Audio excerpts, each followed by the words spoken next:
안녕하십니까 여러분, 제 감독이 사이다 박주현입니다. 오늘도 시원하고 재밌는 소식들로 여러분 출근길 함께 하겠습니다. 생방송 중에 댓글 참여 많이 부탁드리고요. 박주현 뉴스 인사이다 지금 바로 시작하겠습니다.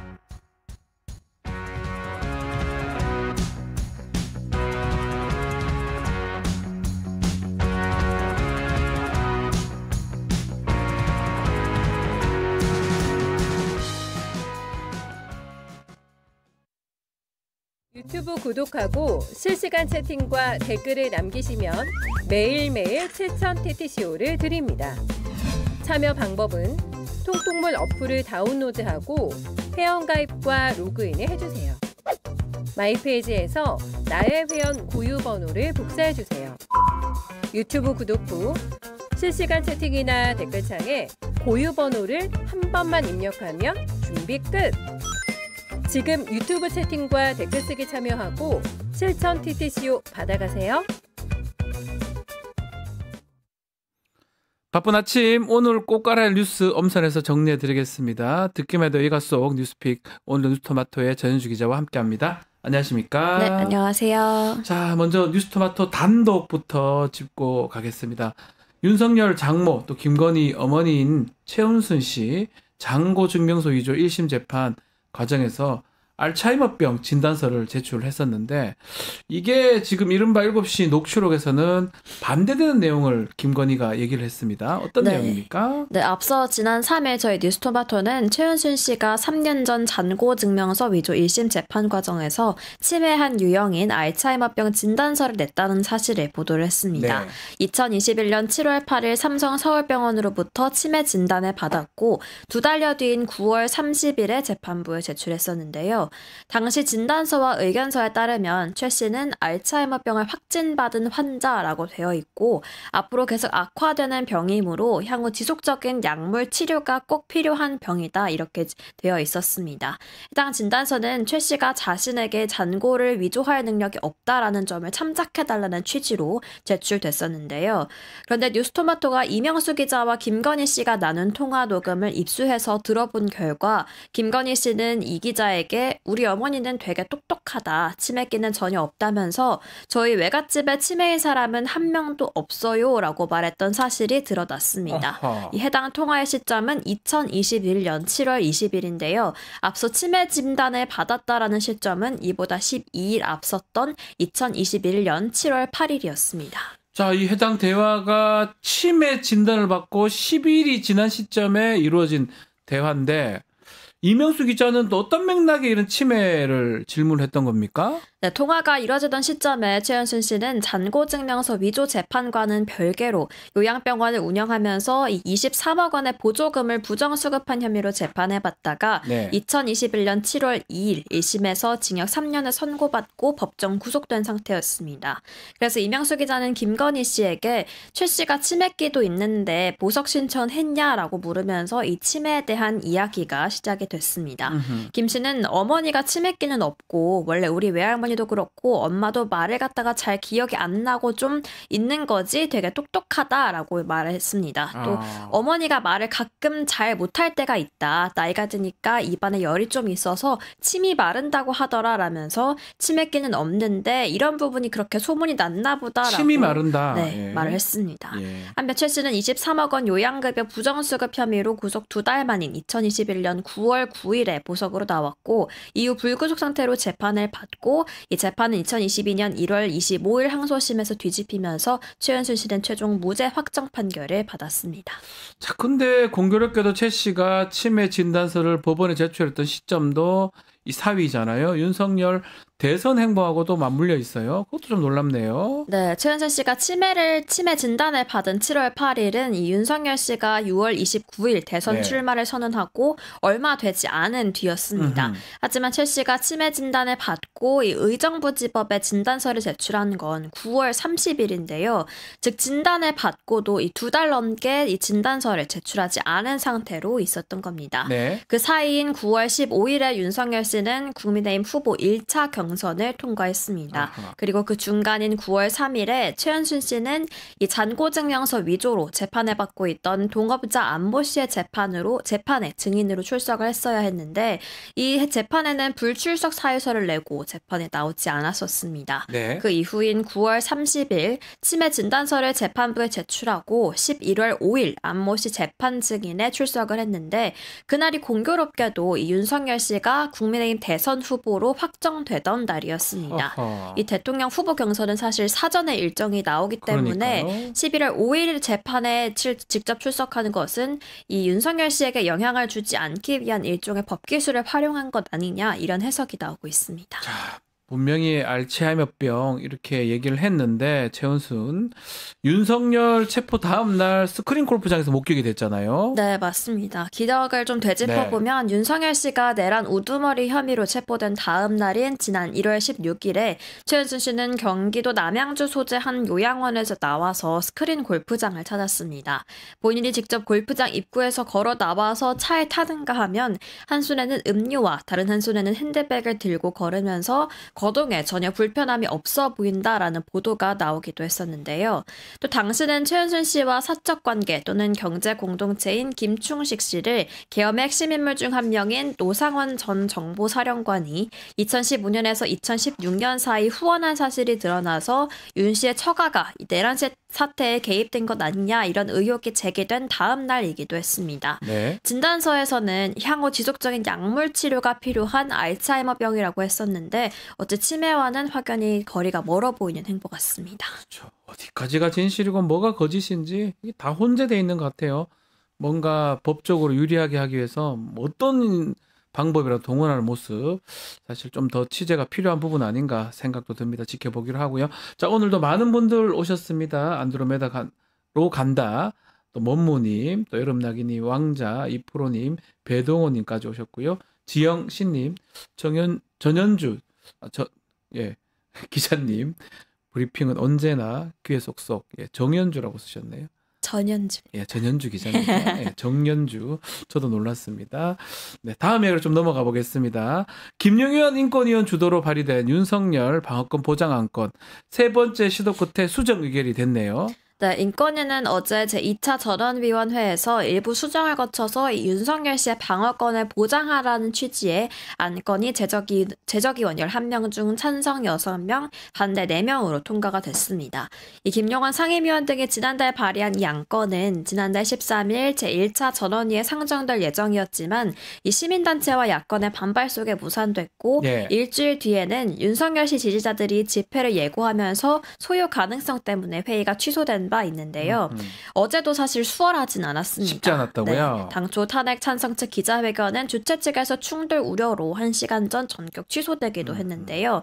인권위는 윤 대통령 윤석열 씨 방어권 보장 권고안을 2시간 넘게 공개 논의한 끝에 일부 주관적 표현을 삭제하는 것을 전제로 수정 의결했습니다. 네. 이 인권위 결정은 법적인 강제성이 없는 권고일 뿐이지만 이로써 인권위가 윤석열 씨의 입장을 대변하는 기관으로 전락했다라는 비판은 피하기 어려워 보입니다. 그렇죠. 인권위가 뭐 대통령이 이런 걸 하는 경우는 처음 봤어요. 국민의 인권, 대통령 공권위로 봐야 될 것 같은데 어쨌든 간에 이 문제가 된 안건을 상정한 사람이 김용현 상임인권위원인데 임명 때부터 계속 논란이 됐잖아요.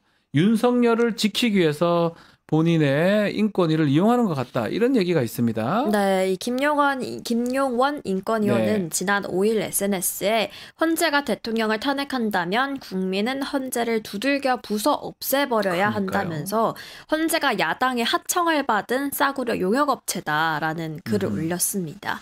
비판이 거세지자 김 의원은 주권자 국민의 뜻이 탄핵 인용인지 기각인지 모르지만 그 뜻에 따라야 한다는 취지였다. 이런 해명을 내놨는데요. 김 의원은 앞서 말씀드린 것처럼 2년 전 윤석열 씨가 임명한 인물입니다. 그 이후로 김 의원은 국가인권위원회가 인권 좌파들의 해방구가 되어 있다는 발언을 하기도 했는데요. 또 선임병의 집단 구타로 숨진 일병의 가족이 인권위에 항의 방문을 하자 유족이 자신을 감금하고 또 협박했다라면서 경찰에 수사 의뢰를 하는 등 인권위원이 오히려 반인권적인 행위를 일삼는 모습을 보이기도 했습니다. 인권위가 과연 이런 일을 하는 게 맞나 싶습니다. 국가인권위원회 국민들의 개개인의 인권을 지켜주고 그것을 하기 위해서 만든 기구인데요. 그래요. 내란 여기에 지금 동조하는 모양새 맞는지 한번 지켜보기로 하고요. 자, 윤석열 탄핵 심판 과정 좀 되짚어 봐야 될 것 같습니다. 지금 핵심 증인들이 계속 나왔었는데 네. 검찰 조사하고 또 탄핵 심판 진술들이 다른 경우가 좀 많았어요. 헌법재판소에서 이 검찰 조서를 윤석열의 탄핵 심판 증거로 쓸 수 있다라고 재확인을 했습니다. 네, 천재현 헌재공보관은 어제 네. 브리핑에서 헌법재판은 형사재판이 아니고 형사재판과 성제도 다르다라고 했습니다. 이 헌재법 40조에 따라서 탄핵심판은 이 형사소송법을 준용하지만 헌법재판의 성질에 반하지 않는 한도에서라는 조건이 붙는데요. 헌재는 변호인 입회 하에 진술이 이루어졌고 또 본인이 서명하는 등 절차적 적법성이 담보되면 수사기관이나 신문조서의 증거 능력을 인정할 수 있다는 입장을 다시 한번 내비쳤습니다. 네. 또 이런 내용은 2017년 박근혜 전 대통령 탄핵심판 당시 헌재가 확립한 기준이기도 한데요. 다만 2020년 형사소송법 개정으로 검사가 작성한 피신조서는 피고인이 그 내용을 인정할 때만 형사재판의 증거로 할 수 있도록 바뀌었습니다. 윤석열 씨 측은 이진우, 여인영, 곽종근 사령관 등이 수사기관에서 한 진술 중 일부가 사실과 다르다고 하고 있어서 형사재판에서는 증거로 쓸 수가 없는 상황인데요. 다만 천재현 공보관은 이 형사소송법 개정에도 불구하고 2017년의 선례를 그대로 유지하는 입장이냐라는 질문에 그렇다고 답해서 탄핵 심판에서는 여전히 증거로 쓸 수 있는 셈입니다. 네. 다만 헌재 심판정에서 나온 증언과 이 신문조서의 내용이 다른 경우에는 증언의 신빙성은 재판부에서 판단할 사항이고 재판부가 고려하고 결정할 것이다 이렇게 답했습니다. 이에 대해서 윤석열 씨 측은 더욱 강화된 증거 법칙을 이전의 선례로 완화하는 것은 인권 보장의 흐름에 역행하는 퇴행적 결정이라면서 헌재가 2017년의 선례 그대로 따라서는 안 된다라고 강하게 반발하고 있는 상황입니다. 네. 탄핵 심판이든 어쨌든 검찰 조사 뭐 그대로 쓰기보다는 그런 어떤 진술을 했다라고 보면 될 것 같은데 또 이런 주장을 참 하는 게 어떻게 봐야 될지 참 궁금한데 윤석열 측이 이 검찰 조사 탄핵 심판 증거로 써서는 안 된다 이런 주장인데요. 이제 문제는 윤석열이 과거에는 검찰 조사를 증거로 채택할 수 있다 이런 또 주장을 했었어요. 반대되는 얘기네요. 네, 현재 윤석열 씨 측은 형사소송법 개정에 따라서 피의자나 공범이 인정하지 않는 이 신문 조서 등은 형사재판에 쓸 수 없다 이런 입장을 펼치고 있습니다. 그런데 윤석열 씨가 검찰총장 후보자 시절에는 피의자가 동의하지 않아도 증거를 제한해서는 안 된다라는 입장이었던 걸로 드러났습니다. 2019년 국회에 낸 서면 답변서에서 윤석열 씨는 재판 장기화의 부작용도 검토해야 한다 이렇게 비판하기도 했는데요. 국회 인사청문회에서도 법 개정 문제는 신중히 해야 한다 이런 입장이었습니다. 네. 결국 윤석열 씨는 과거 스스로가 지적했던 이 재판 지연을 위해서 말을 바꾼 것 아니냐 이런 비판이 나오고 있고요. 현재 과거에 본인이 자신의 적이 된 상황인데 이러한 행태 또한 재판 장기화를 위한 이런 무리한 주장이라고 보여집니다. 그래요. 뭐 과거를 떠나서 지금 당장 피하기 위해서 좀 주장을 계속 하는 게 아닌가 생각이 들고요. 이렇게 좀 장기화시키고 싶은 것 같긴 한데 이번 주 목요일 오늘하고 목요일 날 8차까지 이제 변론이 예정되어 있습니다. 한 번 정도 아니면 뭐 다음 주 정도까지 아마 하면 변론이 종결되지 않을까라고 예측이 되고요. 그렇게 된다면 2월 말이나 3월 초쯤에는 판결 선고 결정이 날 것으로 보입니다. 뭐 이렇게 주장한다고 해가지고 헌법재판소가 크게 끌려가지 않을 것 같다는 생각도 많이 드네요. 알겠습니다. 자, 오늘 뉴스픽은 여기서 마무리하겠습니다. 전현주 기자 감사합니다. 네, 고맙습니다. 잠시 후 의사당 1번 출구로 돌아올 테니까요. 조금만 기다리십시오.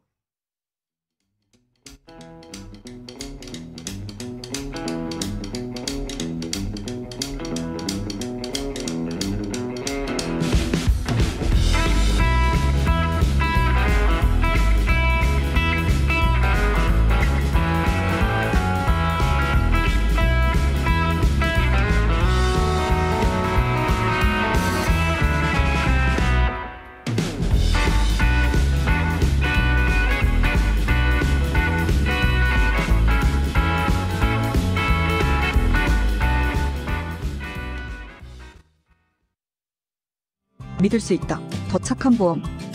우리 가족의 미래를 대비하는 보험. 여러분은 어떤 식으로 가입하셨나요?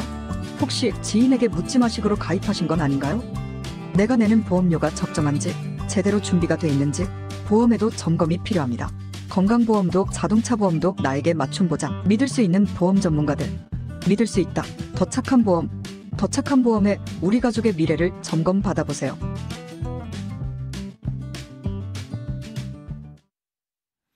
여의도에서 비상할 날을 꿈꾸는 청년 정치인들과 함께 정치 현안 짚어보겠습니다. 의사당 1번 출구 김지호 민주당 경기도 대변인, 또 황희도 노무현재단 이사 두 분 함께합니다. 안녕하십니까? 안녕하세요. 제가 민주당 경기도당 대변인. 죄송해요. 예. 민주당 경기도당 네. 대변인입니다. 네. 자, 정치권에서 2월 국회가 본격 가동되면서 당대표 교섭단체 대표 연설 시작됐습니다. 자, 어제는 이재명 대표가 연설을 했고요. 오늘은 국민의힘의 권성동 대표가 대표 연설을 합니다. 자, 어제 뭐 좀 비전 같은 것들, 또 회복, 성장 이런 얘기들을 좀 했었습니다. 자, 어떻게 들으셨습니까? 김지호 우리 대변인. 저는 좀 어제 굉장히 기쁘더라고요.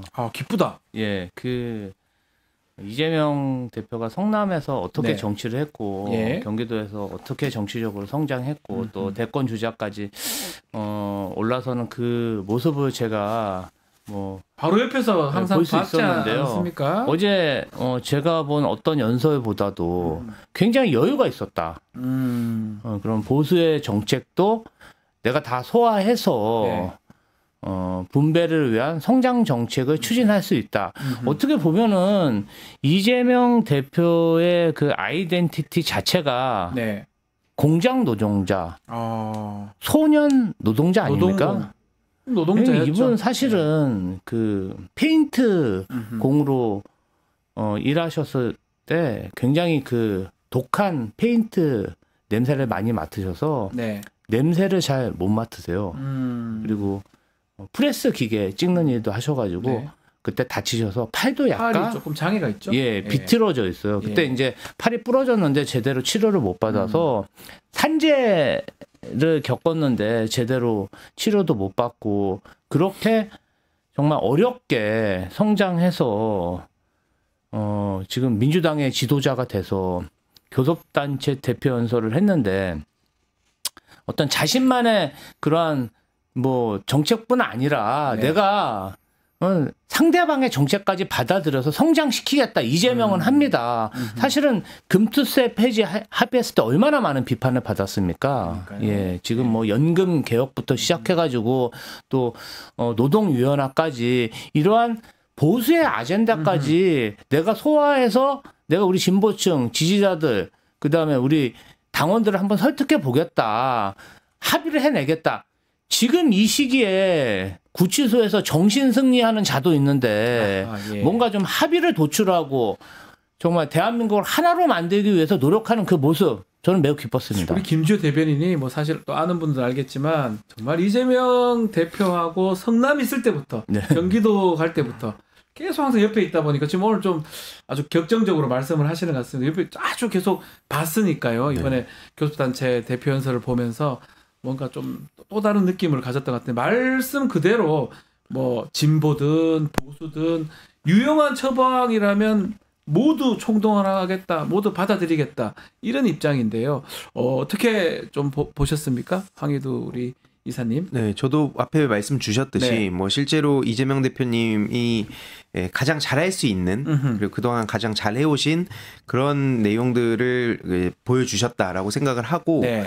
특히 그러다 보니까 성장, 격차 해소, 민주주의, 수호, 그다음에 미래산업 육성 등등 중요한 이제 그런 굵직굵직한 내용들을 전하셨는데 아니나 다를까 이제 국힘당에서는 막 중간중간에 또 끼어들고 방해하고 하더라고요. 그러니까요. 물론 또 이렇게 얘기하면은 니도 민주당도 똑같지 않냐 이런 식으로 얘기를 하는데 저는 이러한 그 비전을 놓고 경쟁을 하는 게 바람직하다. 특히 윤석열이라는 이 내란 수괴가 내란 우두머리가 지난 그 몇 년 동안 이념 전쟁을 지금 막 노골적으로 부추기면서 네. 나라의 그 곳곳을 다 좀먹어 놓지 않았습니까? 경제, 외교 할 거 없이 다 지금 무너져 있기 때문에 더더욱 이제 그런 보수 진보를 떠나서 일단 국민들이 생명과 안전 가장 중요하게 생각하는 예. 거기 이제 먹고 사는 문제까지 잘 책임지겠다 그런 각오를 보이셨다 봅니다.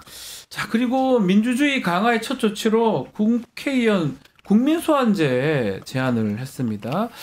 이 시기에 이 소환제 제안한 이유 무엇이라고 봐야 됩니까? 국회의원 국민 소환제는 이재명 대표님이 지난 2017년 대선 출마 때도 이야기하신 부분입니다. 이재명 대표님은 국민의 집단 지성, 직접 민주주의 이 부분을 굉장히 강조하는 정치인이고요. 네. 선상에서 보시면 이해하기 편한데요. 사실 지금 12.3 내란 사태 이후에 국민의힘의 퇴행적인 보수 정치인들이 얼마나 많이 대한민국의 이 시스템을 파괴하고 있습니까? 대표적인 인물로 나경원, 윤상현, 권영세, 권성동 이런 사람들이 국회의원으로서 책임 있는 자리에서 국민 혈세를 받으며 생활을 함에도 불구하고 내란을 수습할 생각은 안 하고 오히려 폭동을 조장하는 이러한 행태들을 계속 보이고 있습니다. 그런데 이 동작구 구민들, 용산구 구민들, 인천 시민들 이런 분들이 이런 선출직 용서해야 됩니까? 근데 지금은 제도적으로 이런 분들을 심판할 아무런 방법이 없습니다. 그래서 국회의원 국민 소환제가 도입돼서 이렇게 문제 있는 공직자들은 국민이 직접 심판해야 된다. 이 선거까지 기다리기에는 너무 멀다. 심지어 국민의힘에서는 윤상현 의원이 그런 얘기까지 했다는 거 아닙니까? 다 잊어버린다. 사람들이 국민들이 1년만 지나도 다 잊어버리니까 지금 세게 해야 된다. 이렇게까지 얘기하고 있기 때문에 국회의원 국민소환제 윤상현 의원 저는 특별법이라고 생각합니다. 윤상현 의원 특별법. 그래서 국민소환제 필요하다라고 얘기도 했습니다. 자, 그리고 주 4일제 도입하자. 이제 노동시간이 너무 많다라고 이제 얘기를 했는데 이때부터 또 국민의힘 반발이 쏟아졌는데요. 일단은 우재준 국민의힘 의원이죠. 비판을 하니까요. 이재명 대표가 직접 설득하는 모습도 있었습니다. 영상이 좀 준비되어 있는데요. 조금 보고 이야기 이어가겠습니다. 우재준 의원님, 잠깐만 기다려 주세요. 그리고 내가 한마디 더 드리면 잠깐만 기다려 보세요. 이게 품격을 좀 지키시라니까. 자, 대한민국이 주 52시간 정하고 있어요. 곱하기 연 54주 하면 2800시간입니다. 그런데 OECD 평균 노동시간이 1700시간대 아닙니까? 지금 3000시간 넘겨 일하자는 거 아니잖아요. 그러면 유연화를 하더라도 총노동 시간을 늘리자는 그런 소리를 누가 하겠습니까? 삼성도 그렇게 하지 않겠다고 하지 않습니까? 원하는 것은 유연화하자는 거지 총노동 시간 늘리는 게 아니다고 말하고 있어요. 첨단 기술 분야에서 장시간 노동 착취로 국제 경쟁력을 확보하겠다. 이런 말은 그 자체가 형용모순이다. 이 말씀 드립니다. 이해하시겠습니까? 우리 국민의힘 의원님 여러분. 야, 이게 국민의힘 의원들이 아마 약간 방해 아닌 방해를 하려고 추임새일 수도 있는데 어떻게 하니까 이재명 대표가 약간 설명하는 모습. 그러니까 좀 주장을 정리하면 52시간 자체를 늘리면 안 된다. 오히려 줄여야 되면서 그 안에서 집중근로 이것을 아니면 이런 등등을 유연하게 시간을 활용하자. 이렇게 얘기를 하셨던 것 같아요. 어떻게 보셨습니까? 그러니까 실제로 그 OECD 그러니까 23년 기준 평균 보면은 OECD 한 1740시간 정도 되는데 이제 한국이 1870시간이란 말이죠. 그러니까요. 물론 이제 2000시간에 비해서 많이 줄었다고는 하지만 여전히 줄여가는 방향으로 가야 된다. 이제 그걸 방점을 찍고 그 중에서도 이제 뭐 예를 들어서 뭐 피치 못할 사정이 있으면 그런 거에 대해서 좀 유연하게 하자. 요 정도 이제 그 얘기인데도 불구하고 이걸 또 이제 뒤에 또 얘기가 나오겠지만 이걸 또 조롱을 하고 있더라고요. 네. 근데 실제로 지금 뭐 콜롬비아나 멕시코, 칠레 이런 중남미 4개국이랑 이스라엘 거기 빼면은 지금 한국이 가장 많다는 거 아닙니까? 거의 뭐 1등 아닌가요? 네, 맨날 그렇게 글로벌 스탠다드 얘기하던 윤석열 정부 국민의힘 이들은 본인들이 뭔 글로벌 스탠다드 얘기하는지도 모르는 것 같아요. 그냥 까기 위한, 그러니까 반대를 위한 반대만 하고 있다. 뭐 그런 생각이 좀 많이 들고요. 4.1자 하면 좋지 않나요? 뭐 그냥 저렇게 된다면 4.1자 하는 게 국민들의 어떤 행복, 저녁 있는 삶, 저만 그러나요? 저는 4.1자 하고 싶은데. 현실적으로 네. 노동의 형태가 바뀌고 있어요. 그러니까 AI 뭐 다 등장하니까요. 예, 지금 여기 앉아 계신 분들도 특정 회사에 속해 있는 게 아니잖아요. 네. 프리랜서로 활동하고 있잖아요. 그러면 이러한 짧게 구간별로 나눠진 노동이 앞으로 많아질 것인데 그래서 기본소득도 필요하고 또 쉬는 시간이 많아야 또 창의적인 아이디어나 생각들이 떠오르는 거 아니겠습니까? 우리가 뭐 예전처럼 우리 윤석열 대통령님은 뭐 주 70시간, 80시간 이런 걸 원하죠. 그냥. 본인은 출근도 제대로 안 하는데 뭐. 예, 본인은 창의적으로. 자기는 출근도 제대로 안 하는 사람이 뭐 그런 노동 얘기를 합니까? 가짜로 출근하고 그러지 뭐 않았습니까? 그래서 노동이라는 게 어떻게 보면은 쉬는 시간이 많고 잘 쉬어야 창의적인 생각이 많이 떠오르는 것이고 지금 이제 반도체 특별법 같은 경우는 총 노동 시간 안에서 일정 구간 안에서 어떤 유연화를 하자 그런 얘기지 총 노동 시간을 늘리자는 게 아니다. 저는 교섭단체 대표 연설 때 이재명 대표님이 정말 여유 있게 잘 설명하셨다고 생각해요. 그러니까 당황할 수도 있거든요. 그래가지고 야유를 하는 거잖아요. 아마 준비를 하고 야유를 하는 것 같은데 그럼에도 불구하고 잘 답변을 했는데 이 국민의힘이 이재명 대표 연설을 보면서 우클릭 행보 이렇게 얘기를 하더라고요. 좋은 거 아니에요? 국민의 입장에서는? 저는 그 논리도 잘 모르겠어요. 우클릭. 그러니까 어떻게? 아까 뭐 김지호 대변인 말씀처럼 뭐 연금 개혁이라든지 이런 것도 중간중간에 그럼 본인들이 그렇게 그것 때문에 발목을 잡는 거다 그러면 그럼 여러 가지 명분들 앞세운 거 그러면 큰 맘 먹고 결단 내려서 이걸 해결해 주겠다라고 하니까 갑자기 또 딴 핑계를 대고 그러니까 이거는 계속 말씀드리지만 저들은 지금 대화와 타협을 안 하기 위해서 반대를 하기 위해서 지금 명분을 깔아두는 거기 때문에 뭐 저들은 예를 들어서 자기들 말 안 들으면은 그럼 너는 왜 윤석열 독재라고 욕하냐 이런 식으로 또 뭐 혼자 1인 뭐 사당화돼 있다 이런 식으로 막 비난을 하다가 뭔가 또 들어준다 그러면 또 저런 식으로 갈팡질팡한다 또 이런 식으로 언론에서도 같이 부추기기 때문에 저들 얘기는 사실상 전 쓸모가 없다 봅니다. 아니 본인들이 보수 정당이라면서요. 그럼 우클릭 와주면 좋은 거 아니에요?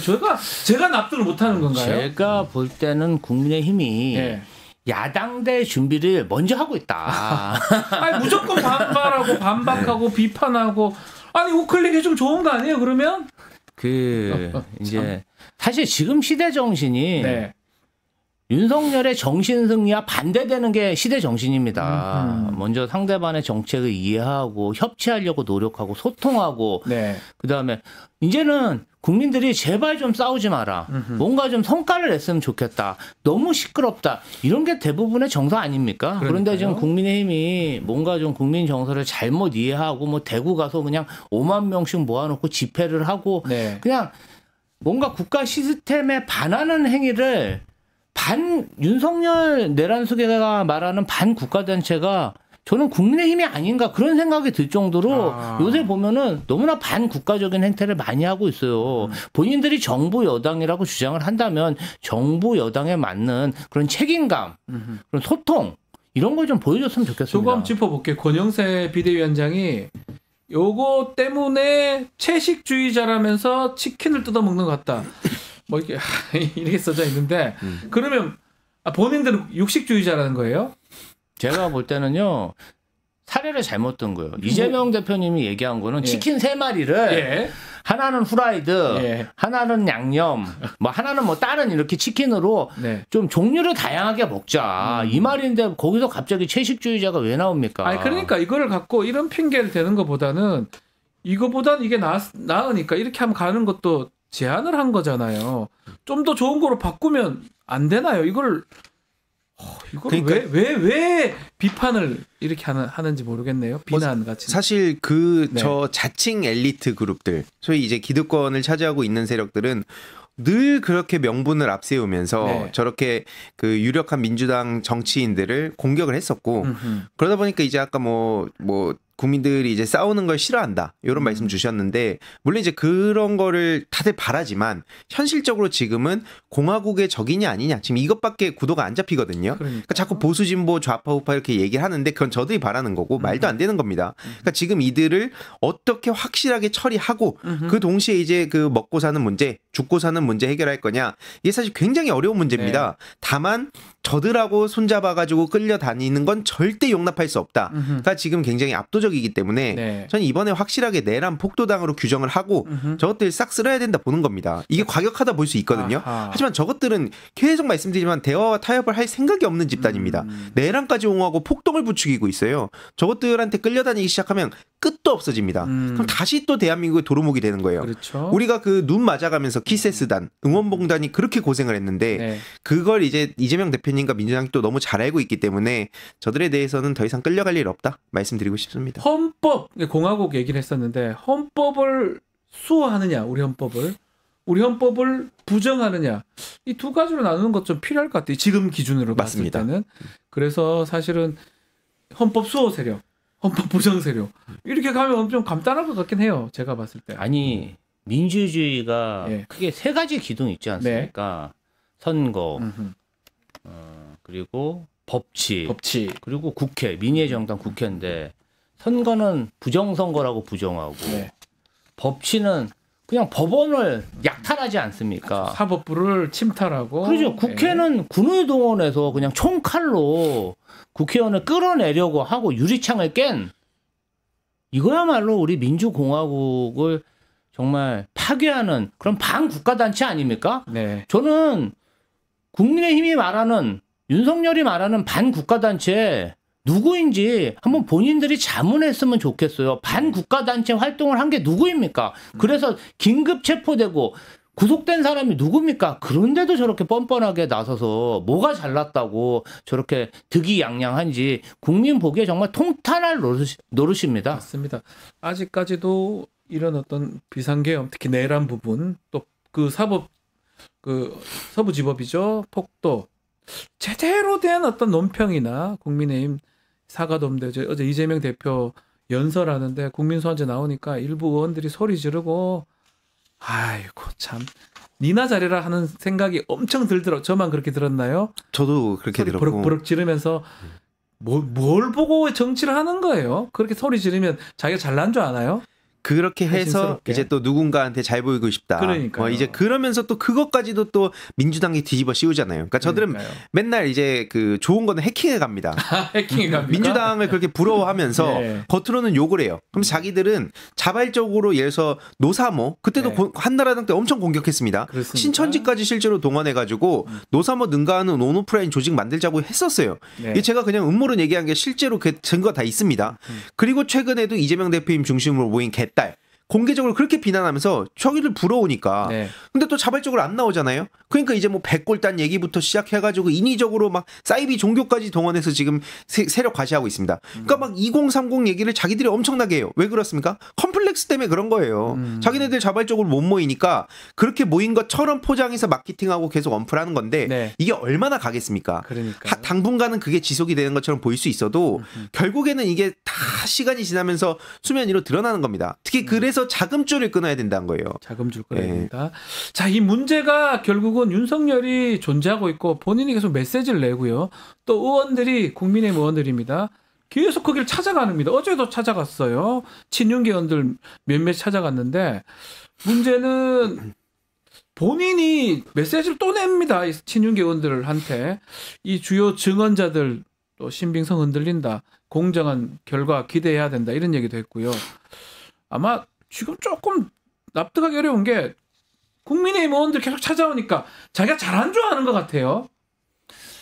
네? 계엄 너무 잘했다 이렇게 생각하는가? 본인이 계엄을 할 때 헌법 절차에 따라서 진행을 했다 이런 주장을 하고 있잖아요. 환장하겠네, 진짜. 이런 황당한 주장을 또 국민의힘의 중진 의원인 네. 김기현 김기현. 의원이 어제 또 그걸 전원을 얘기하면서 말하다가 살짝 끊기는 끊었지만 그렇게 얘기했어요. 헌법 절차에 따라서 진행했다고. 본인은 거기에 매우 공감하는 것처럼 얘기하다가 말을 끊고 전원인 것처럼 네. 또 얘기를 했죠. 큰일 날 사람들이에요. 제가 볼 때는 속내는 매우 공감한 게 아닌가 그런 생각이 들었고요. 바로 그러한 태도 때문에 지금 서부지방법원이 약탈당하고 어제는 대한민국 인권위가 그 폭도들에 의해서 잠시 동안 점거당하는 일까지 맞습니다. 있었습니다. 네. 그리고 헌재 도면까지 공개하면서 이 폭도들이 헌법재판관까지 위협하고 지금 광화문 집회 가면요. 이미선을 밟아 연호를 하고 있어요. 네. 마은혁은 안 돼. 네. 헌법 심판을 하는 탄핵 심판을 하는 헌법재판관 한 명 한 명에 대한 테러를 연호하는 이 사태에 대해서 국민의힘이 일종의 공신력을 지금 주고 있는 거 아닙니까? 그러니까요. 저는 사죄하고 있다고 보고요. 예. 이 부분도 사실 제도적으로 미비하지만 한번 우리가 살펴봐야 될 문제라고 생각합니다. 네. 돌이켜보면은 이재명 대표님이 작년 초에 테러 암살 시도를 당했고 계속 이 극우 인사들의 어떠한 그 자극적인 얘기 때문에 극우 지지층들이 이상 행동, 테러 네. 행위를 계속하고 있는데 이를 언제까지 지켜봐야 됩니까? 그러니까요. 이 모든 책임은 윤석열이라고 보입니다. KH킴님, 이거 저는 현직에 있을 때보다 요렇게 되니까 당정 소통은 정말 활발해졌다라고 글을 주셨어요. 이런 얘기도 있더라고요. 아니 근데 맞잖아요. 이런 얘기도 있더라고요. 감옥에 있으니까. 그 면회 간 사람이 네. 그렇게 윤석열 대통령이 좋으면 그 면회 간 국회의원들은 구치소에 가서 같이 살아라. 그런 얘기도 있더라고요. 아니 근데 이렇게 구치소를 가서 메시지 내니까 탄핵 심판 오늘 7차 변론기일이잖아요. 국민의힘은 계속 헌법재판소를 비판하고 그 수위가 높아지고 있습니다. 그 이유가 이제 이렇게 메시지를 냈기 때문에 아니겠습니까? 그렇죠. 그러니까 실질적으로 야, 이건 좀... 지금도 그냥 그 세계관이 일치하고 있다라고 네. 볼 수밖에 없고요. 그러니까 저는 그 여러 방송에서 네. 민주 진보 진영 패널로 나오는 그 토론자분들이 네. 이걸 상대 측에 명백히 물어야 된다 봅니다. 국회의원들은 상대 측 국회의원한테 물어야 되는 게 뭐냐면 네. 일단 첫 번째로 조기 대선 어떻게 생각하냐, 아하. 찬성하냐 반대하냐, 두 번째로 이제 부정선거 본인들 찬성하냐 반대하냐 이 두 가지에 대해서 명백하게 물어야 되는 게 질문해야 된다. 그걸 네. 답변하기 되게 곤란하니까 그러니까 기승전 이재명으로 가는 거예요. 뭐 하다 안 되면 이재명. 네, 그냥 그 답변하기 싫으니까. 네. 근데 이게 왜 중요하냐면 최근에 이제 전한길 씨가 동대구역 아까 말씀 주셨는데 네. 거기 가가지고도 무슨 뭐 조기 대선 운운하는 사람들은 무슨 후 X 자식이라고 욕을 했어요. 네. 그러니까 이게 왜 그러냐면 윤석열 버젓이 있는데 니네 왜 지금 딴짓을 하냐 이거거든요. 아하. 그렇게 나뉘는 겁니다. 그럼 이거에 대해서 국힘당 정치인들은 답변하기가 굉장히 곤란한 거예요. 비로는 다 자기들 지금 대선 생각하고 있지 준비하고 않습니까? 있으면서 네, 그러면서 겉으로 아닌 척해야 되는 되게 딜레마적인 상황인데 그러니까 이거에 대해서 답변하기 곤란하니까 계속 그냥 민주당을 욕하는 걸 왜 방치해둡니까? 네. 명백하게 조기 대선 부정선거 어떻게 생각하는지 물어야 된다는 겁니다. 그리고 저런 나경원, 김기현 이런 사람들이 판사 아니었습니까? 판사 출신들이잖아요. 제일 심각한 게 뭐냐면 저들은 지금 수면 위로 드러났으니까 망정인데 지금 현직 판사인데 나도 김기현, 나경원처럼 되고 싶다라고 생각하는 사람들이 또 엄청 많을 거 아닙니까? 그래서 제가 지난주에도 그렇고 계속 강조하는 게 선례를 남겨야 된다. 네. 제대로 책임지고 처벌받은 사람이 없고 오히려 떵떵거리고 살고 정치적으로 성공한다는 선례가 남아있으니까 계속 저런 걸 보고 배우는 거예요. 나 언제쯤 정계 진출하지? 이런 걸 끊어야 된다는 겁니다. 저런 사람들이 판사로 있었을 때 어떤 재판을 했을지 네. 정말 끔찍합니다. 그 말은 좀 공감이 가는 게 김기현, 나경원 이 사람들 판사 출신입니다. 오랫동안 판사 재판을 하던 사람들인데 이런 사람들이 헌재를 또 비판하고 있어요. 그거 다 법관들 아니겠습니까?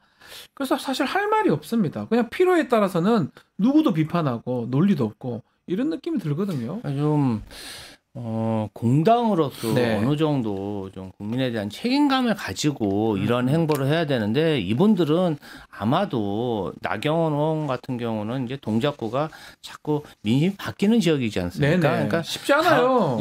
다음 선거는 아예 기대를 접고 벌써부터? 아예 그냥 나는 당대표나 서울시장 하겠다 이런 일종의 선거 운동을 하고 있는 게 아닌가 그런 생각이 들어요. 이 정치꾼과 정치가의 차이가 그런 거지 않습니까? 네. 정치꾼은 다음 선거만 생각하고 네. 정치가는 국민의 미래에 대해서 생각하는 거 아니겠습니까? 그걸 그런 해야 모습을 되는데. 보면은 그리고 사실 그렇습니다. 그 김기현 전 대표나 나경원 전 원내대표 윤석열 대통령과 뭐 사이가 좋은 사이도 아니었잖아요. 원래는 사이도 안 좋았어요. 예, 아니 뭐 저기 나경원 의원 같은 거 그냥 해임시켜 버리고 네. 김기현 기후 의원은 위기 뭐 출산 네, 그런 네. 위원회했었죠. 대사했었죠. 그냥 아예 해임시켜 버렸잖아요. 아니 자기 뭐 그냥 자기가 자진 그만둔다는데 그거 인정하지 않고 그냥 잘렸잖아요. 해임이다 이렇게 네. 망신 주고 김기현 의원도 얼마나 불명예스럽게 당 대표에서 물러났습니까?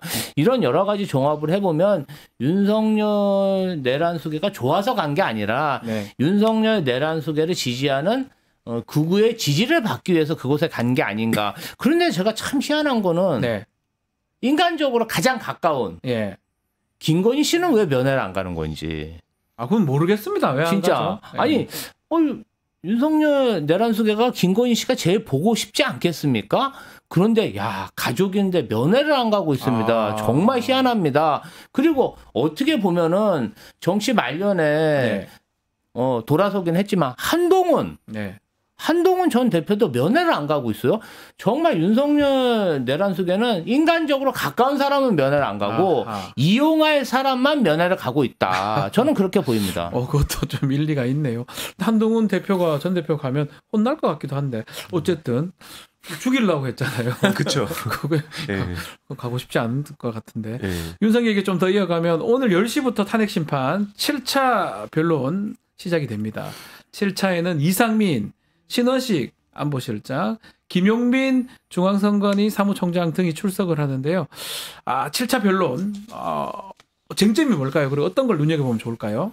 사실 제일 중요한 게 아무래도 뭐 이상민 씨 아니겠습니까? 네, 이상민. 단전 단수 지시 이게 너무 충격적이었기 때문에 얘기할까요? 여기 이제 중요한데 말씀하셨듯이 얘기를 안 하기 때문에 그래서 사실 그냥 이거는 다들 비슷한 마음으로 보실 것 같습니다. 네. 얘기는 안 하겠지만 그래도 어쨌든 얼마나 뻔뻔한 소리를 할까. 뭐 그거 말고도 부정선거에 대해서 또 어쨌든 선관위 쪽이랑 네. 국정원 쪽에서 나오는 거 아니겠습니까? 그렇죠. 그래서 이들이 뭐 어떤 식으로 얘기할지. 근데 솔직히 말하면 아마 대부분 그러시겠지만 큰 기대는 안 됩니다. 특히 이상민 같은 경우에는 이상민 같은 국회 경우는. 나와서도 혼자 뻔뻔한 모습을 끝까지 보였기 때문에 여기에 기대를 거는 거는 사실 큰 의미는 없다 보이긴 합니다. 자, 신원식도 있고요. 특히 백종욱 국정원 전 3차장 그리고 김용빈 사무총장 선관위. 그러니까 부정선거 얘기가 좀 많이 나올 것 같긴 합니다. 저는 네. 김용빈 선관위 사무총장님이 네. 제일 기대가 됩니다. 둘이 동기잖아요. 윤석열. 그렇죠. 서울대. 윤석열 내란수계가 내란을 일으킨 직접적인 이유가 선거 부정 아니겠습니까? 그러니까요. 그런데 이 김용빈 선관위 사무총장이 윤석열 내란수계와 중마고우입니다. 자신의 중마고우를 선관위 사무총장까지 앉혀서 선거 관리에 뭔가 만전을 기하려고 노력을 했는데 지금 부정선거라고 주장을 하고 있어요. 그러면 중마고우인 김용민 선관위 사무총장이 정말 선거 관련해서 부정이 있는지 없는지 명명백백히 밝히지 않겠습니까? 네. 그러면 이 오늘 김용민 사무총장이 얘기하는 것이 팩트다. 그것을 좀 오늘 확인해보고 싶다. 저는 매우 궁금합니다. 매우 중요하고 아마 부정선거 관련해서 국정원 차장도 좀 얘기를 좀 저는 할 것 같아요. 왜냐하면 해킹 뭐 이런 부분 조사를 했고 보고를 했다고 하는데 윤석열이 또 거짓말했을 가능성이 매우 높기 때문에 국정원 차장도 어떤 얘기를 할지 한번 지켜보기로 합시다. 또 압니까? 또 뭐 아주 중요한 증언들이 또 나올 수도 있으니까요. 또 이상민이 또 자기 살라고 또 입을 열 가능성 없겠죠. 뭐 알겠습니다. 아마 여기서 이제 윤석열 측의 뜻에 반하는 되게 중요한 내용들이 나오면 100% 이제 또 화교로 몰아가니까 네. 이제 사실 그래서 이 생생한 이 장면들을 잘 기록해둘 필요가 있다는 말씀드리고 싶습니다. 그동안 민주진영을 보면서 예. 저 뭔가 간첩이랑 연관된 거 아니야? 이렇게 뭔가 있으니까 이런 거 아니야라고 생각하셨을 분들 많을 거 아니에요? 하지만 갑자기 홍장원 전 차장도 화교입니까? 화교라고 욕하고 있고 화교가 맞아요. 네. 곽종근 씨도 지금 마찬가지로 욕먹고 있고 곽 씨가 화교가 있어요. 네. 다 똑같이 그냥 이게 공식이에요, 공식. 대부분 화교라면 뭐 장 씨나 주 씨, 이것도 아닐 수도 있지만 그나마 좀 비슷한 성을 해야 되는데 네. 또 제가 아는 형사 25부 판사님, 부장 판사님 지 씨거든요. 네네네. 지 씨 화교가 어디 있습니까? 뭐 종북이다. 나보고도 뭐. 화교하는데 미란박이에요. 박의 것에 어이가 없어가지고 진짜. 화교가 뭐 잘못됐다는 게 아니고 네. 그거 자꾸 몰아붙이니까 말도 안 되는 얘기로. 뭐 신남성년대 대표도 화교라 그러고. 배 씨잖아요. 다 화교로 몰고 있습니다. 배 씨가 다 저기 신라 때부터 왔던 사람이, 그럼 신라 때 온 중국 사람입니까? 네. 말도 안 되는 얘기를. 너무너무 답답합니다. 하여튼. 네. 알겠습니다. 헌법재판소 얘기 좀 더 해보면요. 어제 만약 헌법재판 후보자 임명하지 않았던 권한쟁의 심판변론 열렸었는데 일단은 국민의힘 직인이 찍힌 합의 공문을 헌법재판관이 제시를 했습니다. 이거 왜 만들었냐. 자, 이거 좀 화면으로 좀 보여주시면 좋을 것 같은데 자, 국민의힘의 직인이 찍혀 있어요. 국민의힘 뭐 민주당도 있고 저 보면 국민의힘 사인도 있고 다 있어요. 저거가 합의한 거 아니냐 이렇게 얘기하면서 헌법재판관이 질문을 했습니다. 네, 어떻게 보셨습니까? 제가 정말 뭐 하는 짓이에요? 지금 최상목 권한대행의 이 행태를 보면요. 창피합니다. 지금 권한 대비 책임으로 따지자면 지금의 작금의 대한민국이 혼란스러운 이유의 한 80%는 네. 최상목 권한 대행 때문에 지금 이루어지고 있다. 저는 네. 이렇게 판단합니다. 아니 국회목 헌법재판관에 대한 임명을 본인이 뭔데 거부합니까? 그러니까 뭔데? 예? 본인한테 그런 권한이 없어요. 권한이 없는데 아주 벅구라지처럼 법을 네. 악용해가지고 과거에 윤석열 내란수계가 방통위원을 임명 안 한 것처럼 국회목 방통위원을 차일피일 미루며 임명 안 한 것처럼 벅구라지 행태를 보이고 있는데 지금 헌법재판관 임명이 얼마나 중요합니까? 절대절명의 순간인데 그것을 안 하고 있어요. 헌법을 수호하지 않는 대통령 권한대행.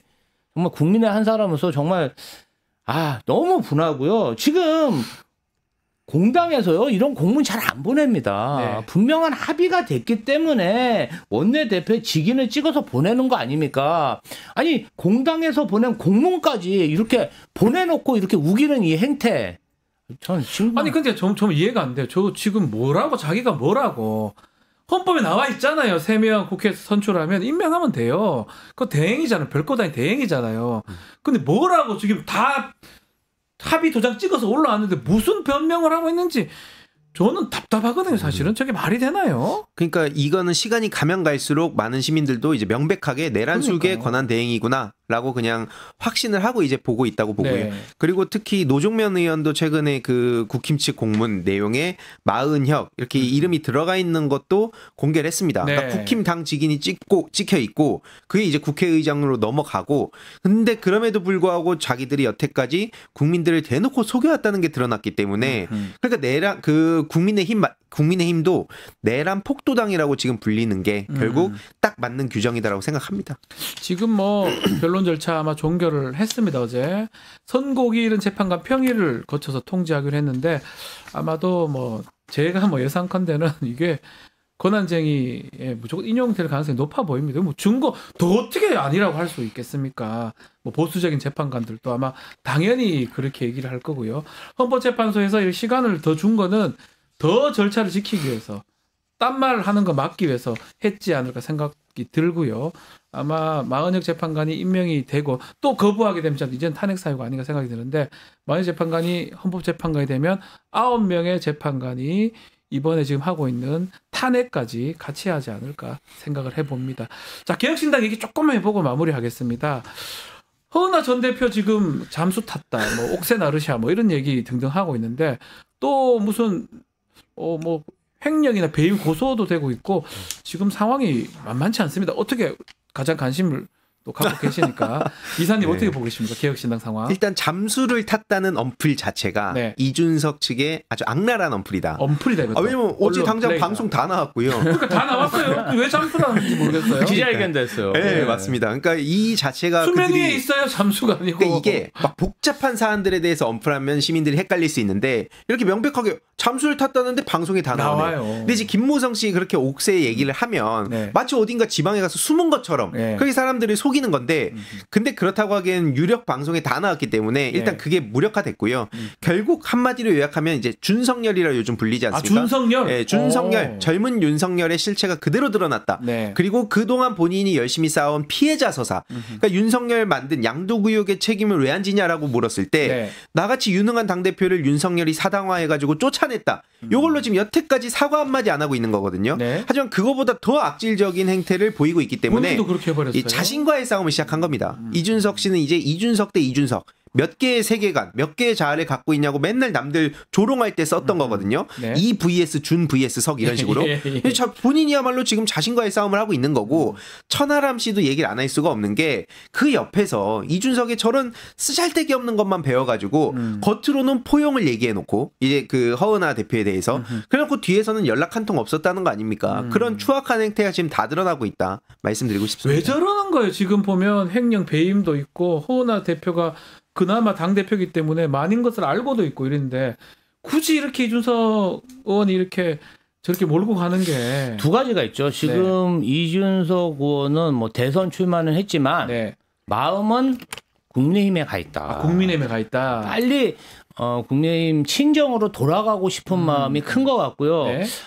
뭐 이번 대선에서 본인이 당선될 생각을 하겠습니까? 명태균 게이트를 어떻게 하든 돌리려고 나온 것인데 이번 대선이 끝나면 국민의힘으로 돌아가고 그 이후에 지방선거가 있지 않습니까? 네. 지방선거 때 오세훈 서울시장의 뒤를 이어서 본인이 뭔가 서울시장에 도전할 마음이 있는 게 아닌가 그런 큰 그림을 그리고 있는 게 아닌가 그런 생각이 들고요.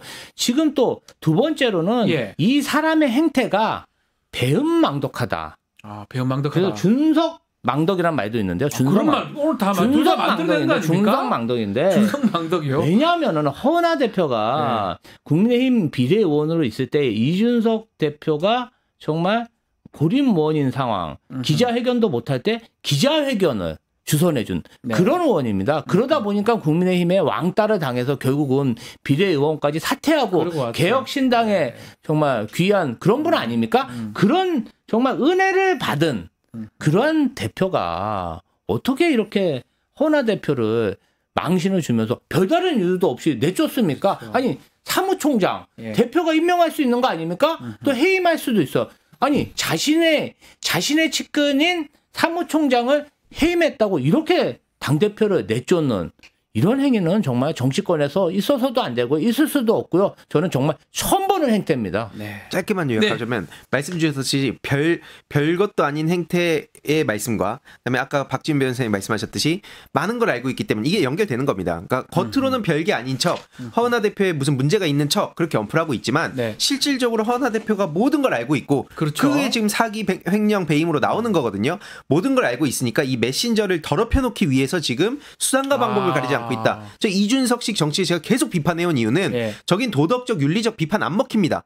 정치를 그냥 자기의 오로지 생존 그다음에 이것만 놓고 판단하기 때문에 저건 퇴출시켜야 된다 말씀드립니다. 알겠습니다. 자 오늘 말씀 여기까지 듣겠습니다. 김지호 대변인 황희두 유사 두 분 감사합니다. 고맙습니다. 감사합니다.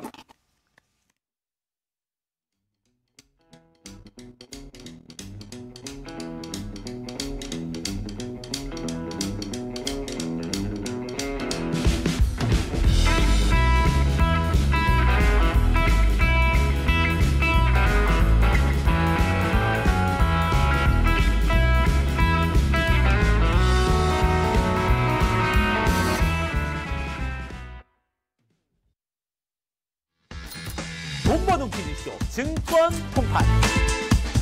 너도 받고 나도 받는 친구 초대 무제한 적립 이벤트. 초대 횟수 무제한, 보상도 무제한. 한 문제만 풀면 친구도 코인, 나도 코인.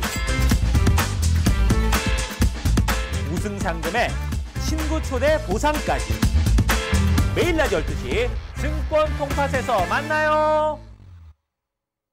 자, 오늘 윤석열 탄핵심판 7차 변론길 준비되어 있습니다. 10시부터 시작이 되는데요.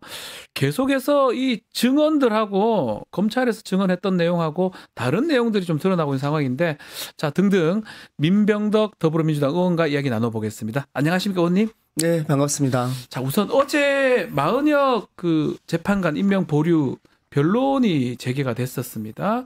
일단은 원래 선고를 3일 하려고 했다가 변론을 재개한 거거든요. 어제 변론 어떻게 보셨습니까? 뭐 다른 게 아니라 핵심이 이거였잖아요. 네. 여야 합의가 있었느냐 여부인데 기본적으로 여야 합의가 필요하냐? 네. 재판관 헌재 재판관을 대통령이 임명하는데 여야 합의가 필요하냐? 네. 이것이 첫째고 두 번째 필요하다면 여야 합의가 있었느냐? 아니 뭐 이것이 쟁점일 텐데 기본적으로 여야 합의가 필요하냐와 관련해서 그게 어디에 있습니까? 여야 합의가 있어야지 그 헌재법하고 헌법에는 국회는 선출한다. 네. 그리고 대통령은 임명한다. 이렇게 돼 있지. 국회에서 선출을 했잖아요. 네. 선출할 때 여야 합의가 있어야 된다. 라는 것이 어디에 있습니까? 없습니다. 헌법 조문에는 없습니다. 전혀 어디에 없습니다. 있습니까? 네, 없습니다. 그래서 그러면은 관습이냐 간행이냐와 관련해서 네. 이것을 그렇게 볼 수 있냐가 있고 그래서 이제 헌재에서도 실은 국회의 의사 표현은 국회의 의결 종족수 충족으로 선출로 되는 것이지 거기에 여야 합의가 있어야 된다고 하면은 지금 국민들이 192명과 108명으로 네. 이렇게 국회의 권력 구조를 쫙 나눠놨는데 108명한테 항상 허락받아야지만 그렇죠. 모든 것들을 된다는 거잖아요. 합의하면 다 108명이 허락해 주는 거죠. 그게 윤석열 대통령이 그 국힘당 네. 정당대에 가서도 거부권을 활용해. 네. 라고 했던 거랑 똑같은 거예요. 그 법안에 대해서 합의하다가 안 되면 거부권을 활용해. 예. 라고 하는 거랑 똑같은 거거든요. 그리고 두 번째는 여야 합의가 그렇다면 있었냐? 있었냐 필요는 없는데. 네, 없는데. 100번 양보해서 주장을 하니까 계속 여야 합의가 있었냐와 예. 관련해서 제가 헌법재판관 인사청문위원이었습니다. 아, 더 잘하시겠네요. 아니 거기에서 네. 이 상대방 인사청문위원들이 다 결정돼가지고 있었어요. 저 서류 아니겠습니까? 네, 저 민주당, 서류에 국민의힘. 네, 국민의힘 대표위원이 네. 누구를 임명한다고 돼 있는데 네. 거기에 헌법재판소 후보 3명 40여 들어가 있잖아요. 네. 마은혁 정계선 조한창에 대한 인사청문위원을 이렇게 선임합니다. 이렇게 돼 있잖아요. 근데 저는 좀 놀라운 게 저 정도 공문까지 나와버렸잖아요. 뭐 더 할 말이 뭐가 있습니까? 이 최상목 대행 입장에서 저는 이해가 좀 안 되거든요. 말씀대로 합의도 필요 없는데 그래 뭐 그 말대로 합의가 필요하다고 치자. 공문이 나와 있잖아요. 지금 합의세가 나온 저걸 합의라고 봐야지 뭐라고 봐야 됩니까? 그러니까요. 최상목 대행을 제가 국정조사 네. 처음으로 나왔습니다. 권한대행 되고 나서 계속 우리 본회의에도 안 나오고 네.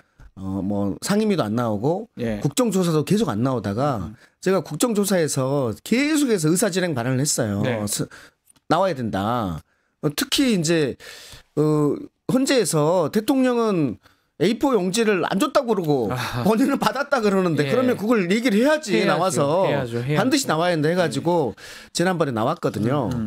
그때 그 얘기도 하겠지만 이렇게 얘기를 하더라고. 헌재가 여야 합의를 확인하는 기관은 아니잖아요. 그거 다 놓치신 것 같은데 예, 제 질문에 이렇게 얘기를 해서 예. 저는 진짜 깜짝 놀랐습니다. 숨이 멎는 줄 알았어요. 예. 저분이 헌재가 해도 토를 날겠구나 라는 인상을 받고 예. 계속해서 제가 그걸 추궁을 했는데 아하. 자기도 실수한 것 같은데 근데 이 부분에 대해서는 다시 한번 확인을 해야 됩니다. 헌법에 대한 최종적인 의사결정은 누가 한다? 헌재가 한다. 헌법재판소가 판단하고 법에 대한 최종적인 의사결정은 대법원이 한다. 맞습니다. 여기에 대해서 기본적으로 체포영장을 받은 당사자 입장에서는 성질 납니다. 불만스럽습니다. 그러면 그거에 대한 문제 제기를 어떻게 해야 됩니까? 체포영장 발부에 대한 불복 절차를 거쳐야 됩니다. 그렇죠. 뭐 적부심이라든지 법원의 결정에 대해서 불복 절차를 거쳐야 됩니다. 항고, 상고 그렇죠. 이런 것들을 해야 됩니다. 예.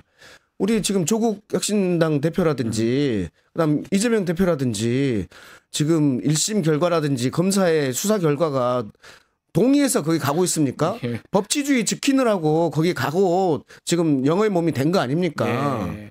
그러면 결국은 헌재 결정에 대해서 마음에 안 들더라도 결정에 승복하는 것이 민주주의고 법치주의인데 그러니까요. 지금 헌재 결정도 토를 날겠다고 하고 있는 것이 너무나 엄청난 일이에요.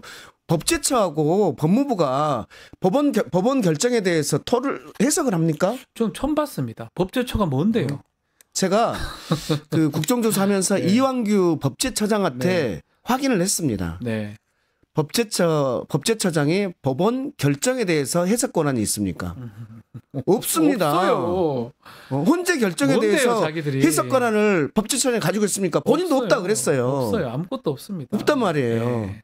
그러면 헌재 결정 나오면은 그것은 따라야 되는 것이 그 헌법적 임명을 의무입니다. 해야 되잖아요. 근데 만약에 이제 결과론적 그러니까 예상이고 가정인데 임명 안 하면 어떡합니까? 임명 안 하면 그러니까 이렇게 되는 최상목 거죠. 대행이 그러니까 마은혁 헌법재판관 후보 불임명은 위헌임을 확인한다라는 주문이 나올 거 아니에요. 예, 그렇게 될 거 아닙니까? 예, 거기에 대해서 헌재의 결정은 모든 국가기관을 기소하잖아요. 아하. 기소하잖아요. 예. 그렇게 그럼에도 불구하고 임명을 안 하면 이것은 임명된 걸로 볼 수도 있는 건가요? 위헌이잖아요. 위헌. 네. 그러니까 이제 부작이 문제네요, 진짜. 문제예요. 이게 문제. 아니, 사실 우리가 저도 법률가고 우리 의원님도 법률가신데 이런 말도 우리가 안 되는 이런 안 된 말도 안 되는 얘기를 왜 논의를 하는지 정말 웃겨 죽겠습니다. 하면 되잖아요. 왜 임명 안 해가 이 사단을 냅니까? 자기가 뭔데요? 임명 안 죄송합니다. 하면 저는 반드시 탄핵해야 된다. 탄핵해야 된다. 이거는 왜냐하면 임명 안 한 사실 그 자체가 위헌임을 확인을 했어요. 네. 그러면 임명을 안 했던 한덕수 3명 임명 안 한 거잖아요. 그것도 위헌임이 확인된 거예요. 그렇죠. 그다음에 최상목도 위헌임이 확인된 거예요. 근데 뿐만 아니라 그 중요성이 위헌임이 확인됐고 그 중요성이 엄청난 것에 대한 거거든요. 네. 그렇기 때문에 탄핵 사유가 반드시 된다. 그냥 헌법 무시하는 거잖아요. 헌법재판소 무시하고 헌법 무시하고 대한민국 법질서를 무시하는 거 아닙니까? 대행이. 그럼 탄핵해야죠. 중대한 위반이죠. 자기 맘대로 하라고 그거 해놨습니까? 헌법에 따라서 하면 돼요. 지가 뭔데요.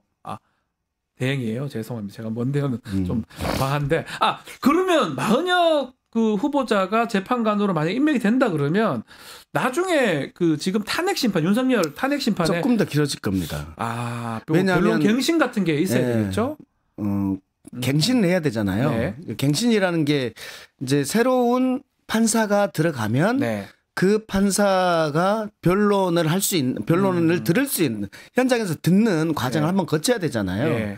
그러니까 지금 2월 달이 대체로 법원 인사철이잖아요. 네. 그래서 이제 재판 진행하다가 새로운 판사님 들어오면은 과거 재판 상황을 한번 정리하는 이런 과정들이 필요한데 헌재에서도 마은혁 재판관 같은 경우에 임명이 되면 마은혁 재판관을 위한 변론 그러니까 갱신 최소한 기회는 한 번은 잡아야 필요한 되겠죠. 거죠. 그러면 이렇게 되겠죠. 지금 선고기일 마은혁 선고기일을 아직 추정해 놨으니까 네. 뭐 며칠 내로 선고한다고 하고 또 최상목이 바로 하지 않고 뭐 한 일주일 또 버틴다고 하고 그러고 임명한다고 칩시다. 네. 그러고 또 이제 변론 갱신이라는 걸 해야 되고 그렇게 되면 이 과정에서 조금 더 길어질 수 있겠다라는 것도 있고 또 하나는 13일이 헌재 변론기일 마지막 기일로 지금 잡아놓은 기일인데 예. 그때 마무리하고 선고기일을 잡을 것인지 아니면 추가 변론기일을 잡을 것인지 이게 문제잖아요. 네. 저는 추가 변론기일을 잡을 여지가 좀 있다고 봅니다. 뭐 증인신문 더 합니까? 아니면 뭐 뭐 증인신문을 지금 보류돼 있는 사람들이 있잖아요. 네. 뭐 국무총리라든지 그렇죠. 한덕수 이렇게 있는데 전뿐만 아니라 최상목도 증인신문 필요성이 아마 있지 않을까라는 생각이 듭니다. 왜냐하면은 그 기재부 장관의 걔 지시사항 했던 거 뭐 예비비를 조속히 확보하라. 네. 이거는 예비비를 확보할 방법이 없는데 확보하라고 한 거예요. 이 돈을 마련하라는 거거든요. 그러니까 이것과 관련해서 저는 그 정부가 한국은행에 대해서 가지고 있는 50조 마이너스 통장 이것이라고 저는 보는 거예요. 네. 50조를 예비비로 쓸 수 있습니까? 제가 이창용 한국은행 총재 국정조사에서 불러서 물어봤잖아요. 그 시기에 마이너스 통장으로 얼마를 바로 줄 수 있냐? 50조였어요. 50조나 쓸 수 있습니까? 50조예요. 와우. 이거는 그러니까 마이너스 통장입니다. 말 그대로 마이너스 통장. 의원님 만약에 최상목 대행은 뭐 본인 꼭꼭 뭐 접어서 못 봤다고 하는데 저는 그런 거 중요하지 않고 만약에 뭔가 예비비 확보하거나 국회에 뭔가 예산을 끊는 그런 회의라든지 지시가 기재부에서 있었다면 최상목 대행도 내란 공범 되는 거 아닙니까? 물론이죠. 솔직히 한번 생각해 보십시오. 사법을 입고 헐레벌떡 갔대요. 최상목 대행이 밤에. 그렇게 가면 얼마나 궁금하겠습니까? 뭔 일 때문에 이러지? 근데 딱 서류를 줬어요. 문서를 줬어요. 문서를 그 줬는데. 문서가 엄청나게 많은 글자가 적어져 있는 게 몇 자 아닙니다. 안 되는데 딱 세 가지 항목입니다. 세 개잖아요. 세 가지 항목. 예. 이것인데 이것을 안 봤대요. 예. F4 회의에서도 안 받고 기재부 1급 회의 마지막 순간에 제목만 보고 1번 읽다가 말고 2번 3번 읽지도 않고 읽다 말고 그것을 야 무시해 덮어버려 이렇게 했다는 거예요. 그래서 도대체 그럴 수 있겠습니까? 대통령 지시사항에서 쓰여진 문건을 보지도 않고 덮어버렸다. 무시해버렸다. 저는 차라리 봤는데 이거 하면 안 되겠다. 이래 답변하는 게 낫죠. 네. 근데 안 봤다. 뭐 접었다. 뭐 그런 스타일도 아닌 것 같고 엄청 제대로 읽었을걸요. 근데 조금 거짓말한 느낌도 많이 들고 오히려 나중에 드러나는 게 예를 들어서 그거에 기인한 뭔가 지시라든지 회의가 있었다 그러면 주요 정도도 아닙니까? 다 거기에 회의록이 없었다고 하고 그럽니다. 네. 그래서 결국은 그 회의에 참석했던 사람들을 저희 국정조사에서 그러니까요. 또 부를 수밖에 없다. 제가 그 5.16하고 5.16하고 그다음에 80년 네. 5.17 예. 그때 상황들을 좀 봤어요. 한국은행 분들한테 물어보니까 마찬가지입니까? 탱크가 진주했다고 하더라고요. 예. 한국은행에 탱크가 있었다고요? 네, 한국은행에 탱크가 진주했고 그때 군인이 파견됐고 아하. 그 파견된 사람이 눌러 앉아가지고 정론으로 마무리한 그때 사람도 간 있다. 간 사람이 이럴 정도로 제가 확인했습니다. 돈이 제일 중요하니까. 돈이 중요하니까. 있어야 되니까. 그러니까 박정희도 전두환도 이 내란 쿠데타를 할 때 이 자금 확보를 위해서 한국은행을 덮치는 거예요. 결국은. 그게 이 마이너스 통장을 뭐 법적으로 활용할 수 없습니다. 말도 안 되는 지금 내란이 네. 법적으로 했습니까? 그러니까 다 불법인데요, 뭐. 그 기재부가 한국은행에 요청했던 그 마이너스 요청은요 한 번도 거절한 적이 없어요. 역사적으로 한 번도 거절한 적이 없어요. 이것도 사실은 앞으로 좀 더 밝혀야 될 윤석열이 지금 구속돼 있고 뭐 예. 그게 주요 어떤 중요한 우리가 밝혀야 될 부분이지만 또 다른 내란 동조 세력들 내각이나 비서실 사람들이 아무도 조사를 안 받고 있습니다 지금. 또 안 받고 있는 데가 어딘지 아세요? 어디입니까? 검찰이 없습니다. 검찰도 없네요. 그러고 보니까. 왜 안 받습니까? 검찰총장 출신 대통령이 자기의 모든 걸 걸고 이 쿠데타를 했습니다.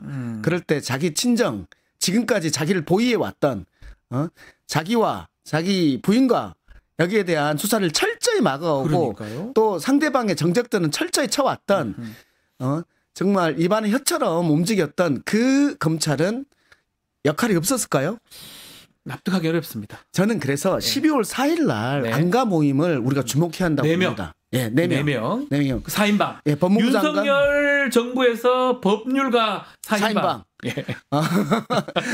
민정수석. 예. 그다음에 김주현. 예, 김주현 민정수석, 박상재 법무부 장관. 그다음에 이상민 행안부 장관. 판사 출신이잖아요. 그다음에 이완규 법제처장. 네. 이 네 분이 12월 4일 날 저녁에 대통령만이 이용할 수 있는 안가에서 모였습니다. 네. 여기에서 송년회 했답니다. 말이 됩니까? 이게 말을 믿어야 됩니까? 그 얘기를? 우리를 무시해도 너무나 무시하는 처사죠. 그러니까 안가라는 것도 제가 질문대 국조를 봤었는데 안가가 대통령 거예요. 자기들 거가 아니고 뭐 경호실에서 마음대로 잡아서 오늘은 법제처장 와서 놀다 가세요가 아니잖아요. 안가예요. 안전가옥.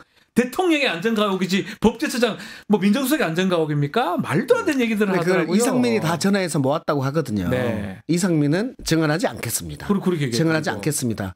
하고 있는 상황이기 때문에 저는 뭐 한덕수 총리 그다음에 지금 기재부 장관 뭐 권한대행 여기 정도는 한 번 정도 더 부르지 않을까. 헌법재판소에서 그런 생각이 들고 그리고 정리된 다음에 또 하도 저기에서 뭘 더 해야 된다 하면 정리 기일을 한 번 정도 정리기를 잡아야 되니까 둘 수도 있겠다. 그러면 한 2-3주 1-2주 더 걸릴 가능성도 그럴 있겠네요. 가능성이 있겠다라는 특히 생각도 뭐 지금 내란 국조특위 우리 민병덕 요원님 이렇게 활약이 대단한 요원 얘기 요새 좀 들으시지 않습니까? 네네. 의원님들이 보기 선글라스 끼고 요원같이 요새 하도 의원 요원 인원 이 얘기로 사실 세간에 화제가 되지 않습니까? 어처구니 없는 거죠 사실 어찌 보면. 요원님 활약 대단하십니다. 박영숙님 글도 주셨는데 지금 이렇게 탄핵 심판도 좀 또 국민의힘에서 계속 탄핵 심판에 대해서 좀 부정적으로 하는 게 윤석열 옥중 메시지 이런 것 때문에 그렇다 이런 얘기도 있는데 그건 어떻게 보십니까? 적변을 계속 가지 않습니까? 국민의힘 의원들이. 국민의힘이 좀 미쳤습니다. 아, 이거 강하게 미쳤어요. 지금 네. 뭐냐면 국민의힘 입장에서는 지금 정치인이 아니었던 네. 사람 그리고 뿐만 아니라 박근혜 대통령을 수사하고 기소했던 네. 이 사람을 양자로 들여가지고 지금 내세워서 당선시킨 거 아닙니까? 국민의힘의 어머니를 잡은 사람을 아버지 어머니 그렇죠. 잡은 사람을 지금 데리고 온 거예요. 네. 양자로 들여서 네. 이기려고 네. 이렇게 했어요. 근데 거기에서 내란 수괴로 구속 기소된 상태입니다. 네. 내란 우두머리로 구속 기소된 상태예요. 자신들이 공천에서 당선시킨 사람이 그러면 여기에서 반성이 있어야죠. 그리고 다시는 이런 일이 발생하지 않기 위한 그런 태도들이 나와야 되는데 지금 전혀 그러고 있지 않은 거예요. 기본적으로 이런 생각이 어떤 분이 예. 이렇게 말하더라고요. 아니 자기가 공천해가지고 대통령을 만든 사람이 내란 수괴로 구속이 됐으면 이번은 본인들이 안 되겠다라고 생각하고 이번에 잘 반성하고 또 개과천선 해가지고 예. 다음번에 또 이제 정권을 잡기 위한 지난번에 박근혜 때 그렇게 그렇게 해가지고 했잖아요. 5년 만에 정권 잡았잖아요. 네. 근데 이번에는 그러니까 근데 이것이 저는 어떻게 생각하냐면 네. 정말 국민들을 갈라치기 하고 이제 우리도 이제 시안이 안전한 세상 뭐 테러가 없는 이런 나라가 아니게 돼버리는 거예요. 아, 그러니까요. 내전이 될 수도 우리 있겠어요. 법원이 그렇게 침탈 당한 거 한 번이라도 본 적이 있습니까? 한 번도 본 적이 없습니다. 한 번도 본 적이 없어요. 네.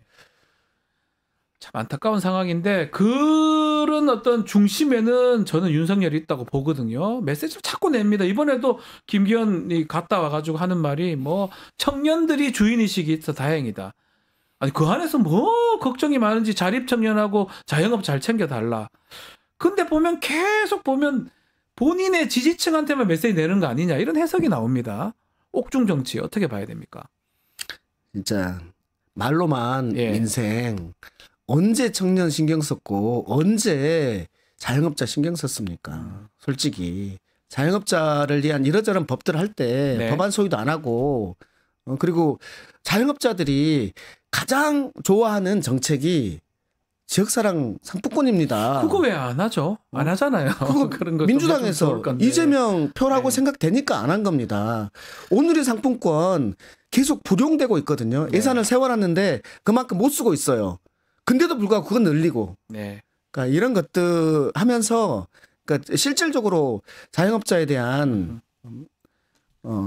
공약들을 지키지 않으면서 그러니까 말로 이렇게 하고 있는 것들이 진짜 가증스러운 캐릭터다. 진심이 아니라는 거죠. 네. 자신의 이익을 위해서 저런 얘기를 하는 거고 국민의힘의 일부 의원들은 뭐 거기 까가지고 그 얘기 듣고 또 전달도 하고 요번에 김기현 의원은 말실수 같긴 하지만 비상계엄이 헌법 테두리 안에 들어왔다 이렇게 말을 하다가 또 본인이 번복하긴 했지만 저는 네. 이제 윤석열 대통령은 그런 사람인지 온 국민이 다 알았어요. 네. 그리고 이제 여기는 끝난 사람이에요.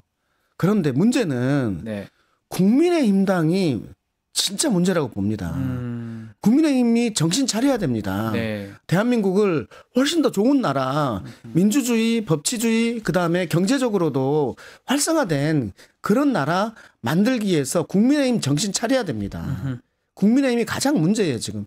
제가 내란 국정조사 하면서도 국민의힘 바로 앞에 있는 의원들 얘기하는 거 들어보면은 진짜 그 방해하러 간 것 같은데요. 예, 조사 안 하고. 국정조사가 아니라 예. 국정조사 방해를 하러 왔습니다. 예, 저희 국민들이 봤을 때는 네. 그 어처군 그런 질문할 바야 뭐하러 가서 그 시간 뺏고 그럽니까? 계속해서 부정선거 얘기하는데요. 네.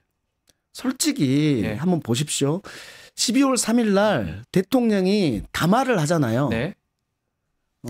10시 20분에 담화를 하잖아요. 그 내용에 부정선거 있는지 한번 보십시오. 없어요. 없습니다. 네, 없어요.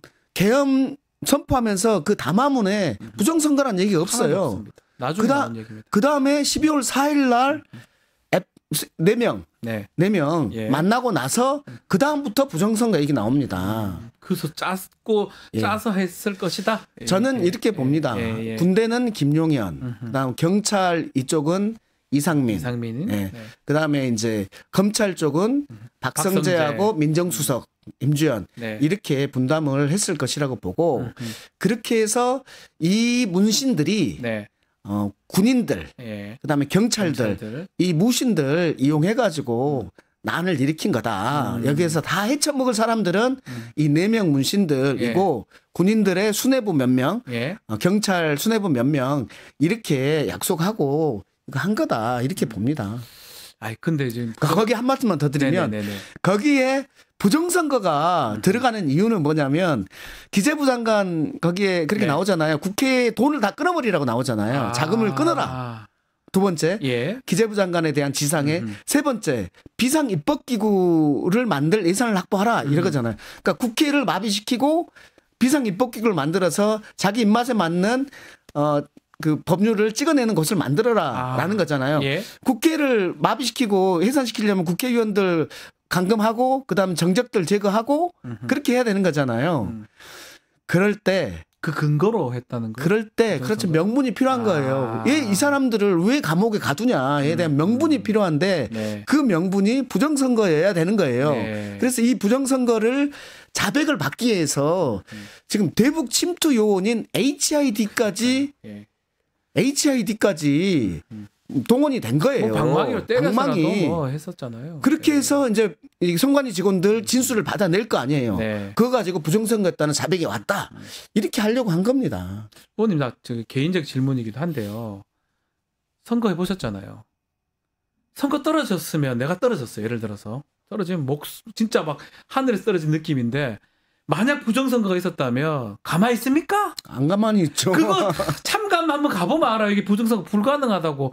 얼마나 많은 사람들이 그걸 보고 있는데 그러면 졌는데 아이고 막 부정선거가 있었는데 걔안타 이런 사람이 있습니까? 제가 지역구 선거한 사람이 자꾸 저런 얘기 한다는 게 말이 됩니까? 제가 우리 선관위 사무총장 우리 윤석열 대통령님 친구분 김용빈 이분한테 물었습니다. 2020년 국회의원 선거부터 2024년 국회의원 선거 그 사이에 대통령 선거하고 지방선거가 있었습니다. 그때 선거 무효 소송이 몇 건이 있었습니까? 134건인가 있었습니다. 거기에서 단 한 건이라도 선거 무효 판결이 나온 거 있습니까? 한 건도 없습니다.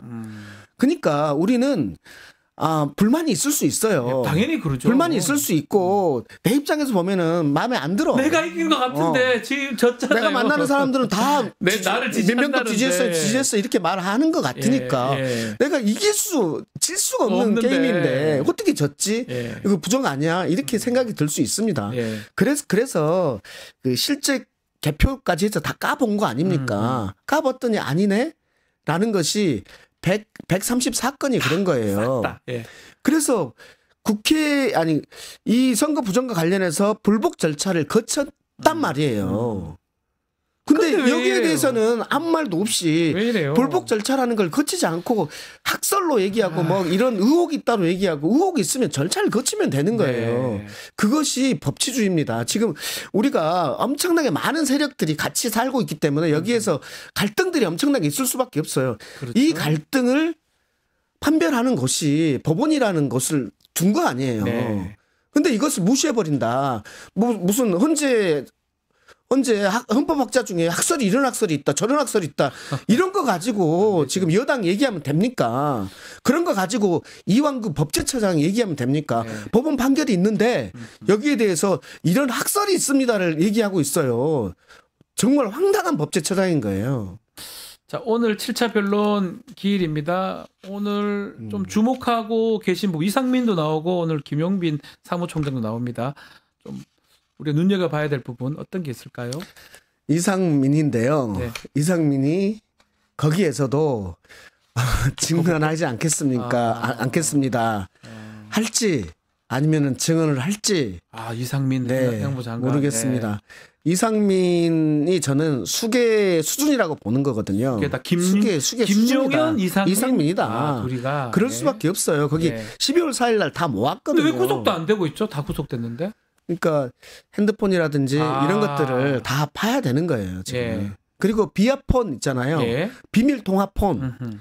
이 비밀 통화폰 서버 이것이 이번 내란의 블랙박스입니다. 여기에 다 있어요. 그러면 김성원 이 사람이 그걸 자꾸 막고 있다는 이런 보도나 내용들이 있잖아요. 그러니까 경호차장. 그걸 막고 있는 거잖아요. 네. 그걸 막고 있는 사람이 김성훈이고 네. 김성훈을 구속을 보류시키고 구속 안 되게 하는 사람들이 검찰이잖아요.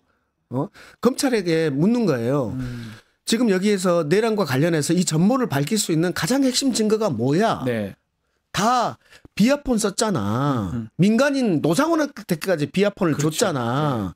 그다음에 이상민 이런 사람들한테도 비아폰을 줬잖아. 이 비아폰으로 다 통화했고 비아폰 서버가 지금 있어. 이것을 압수수색해서 분석하지 않고 전모를 밝힐 수 있어? 없잖아. 네. 그러면 이거 압수수색 해야 되잖아. 해야죠. 압수수색을 경호처장이 실은 거의 물리력으로 맡고 있는 거거든요. 맡고 있는데 여기에 대해서 이 사람을 왜 풀어줘? 풀어준 이유가 뭐야? 2번이나 그랬어요. 네, 2번이나 풀어줬어. 네. 그 이유는 뭐냐면 제 생각에는 지금 윤석열 대통령 옆에 찰싹 붙어 있잖아요. 네. 윤석열 대통령 연락책을 해. 1번. 2번. 그 비아폰 서버 철저히 막아야 돼. 본인이 막아라. 막아야 돼. 예. 이 미션을 저는 그 전체 내란 세력이 주고 있다고 생각합니다. 알겠습니다. 아직까지 해결해야 될 게 너무 많습니다. 뭐 윤석열 탄핵이 가장 중요한 내용이 또 행세판이 중요하지만 나머지 사람들 내란에 동조한 어떤 조금이라도 잘못한 사람은 다 엄중하게 처벌해야 된다라고 생각이 듭니다. 의원님 맞죠? 네, 물론이죠. 밝혀서 좀 처벌 좀 부탁드리겠습니다. 내가 내란 국정조사를 하고 있는데 네. 이거 해본 국회의원 있겠습니까? 네. 불행한 겁니다. 내란 국정조사를 하고 있다는 게 불행한 일입니다. 그러니까요. 네. 그렇지만 좀 책임감 있게 좀 다 물론은- 밝혀주시길 바라겠습니다. 지금까지 좀 한계가 있었어요. 네. 이제 불출석한 사람도 안 나오고 있었고 이러니까. 증언 거부한 사람도 네. 있었는데 지금 저희한테 방식은 뭐냐면 예. 대장들 밑에 있던 사람들, 대장들로부터 명령을 받은 지시받은 사람들, 사람들. 예. 그 사람들은 젊고 미래가 있는 사람들입니다. 아하. 그분들은 증언을 그러니까 불출석하지 않을 거고 얘기할 증언을 할 겁니다. 대체로는. 아하. 또 하나는 지금 수사 기록들이 나오고 있지 않습니까? 예. 우리 때는 수사 기록이 안 나왔을 때 수사 기록이 나오고 있기 그걸 때문에 보면 되니까. 보면서 맞춰가면서. 조금 더 구체적이 될 수 있다라고 보고 있습니다. 자, 내란 국조특위 우리 민병덕 의원님 많은 좀 기대를 하겠습니다. 오늘 말씀은 여기까지 듣겠습니다. 민병덕 더불어민주당 의원과 함께했습니다. 감사합니다. 네, 수고하셨습니다. 자, 뉴스토마토 구독자 이벤트 짧게 소개를 좀 해드리겠습니다. 지금 실시간 채팅창에 참여하시면 매일매일 2,000 통통 쿠폰 지급해드립니다. 매일 2,000원 상당의 할인 쿠폰 지급해드리고 있는데요. 채팅창 링크에 있는 통통모랩에 가입하신 뒤 회원 고유번호 코드를 실시간 채팅창에 한 번만 붙여넣기 하면 이벤트 참여하실 수가 있습니다. 자세한 것은 아래 더보기란 참고하시면 됩니다. 이어서 뉴스인사 프라임 진행이 되니까요. 어디 가지 마시고 조금만 기다리십시오.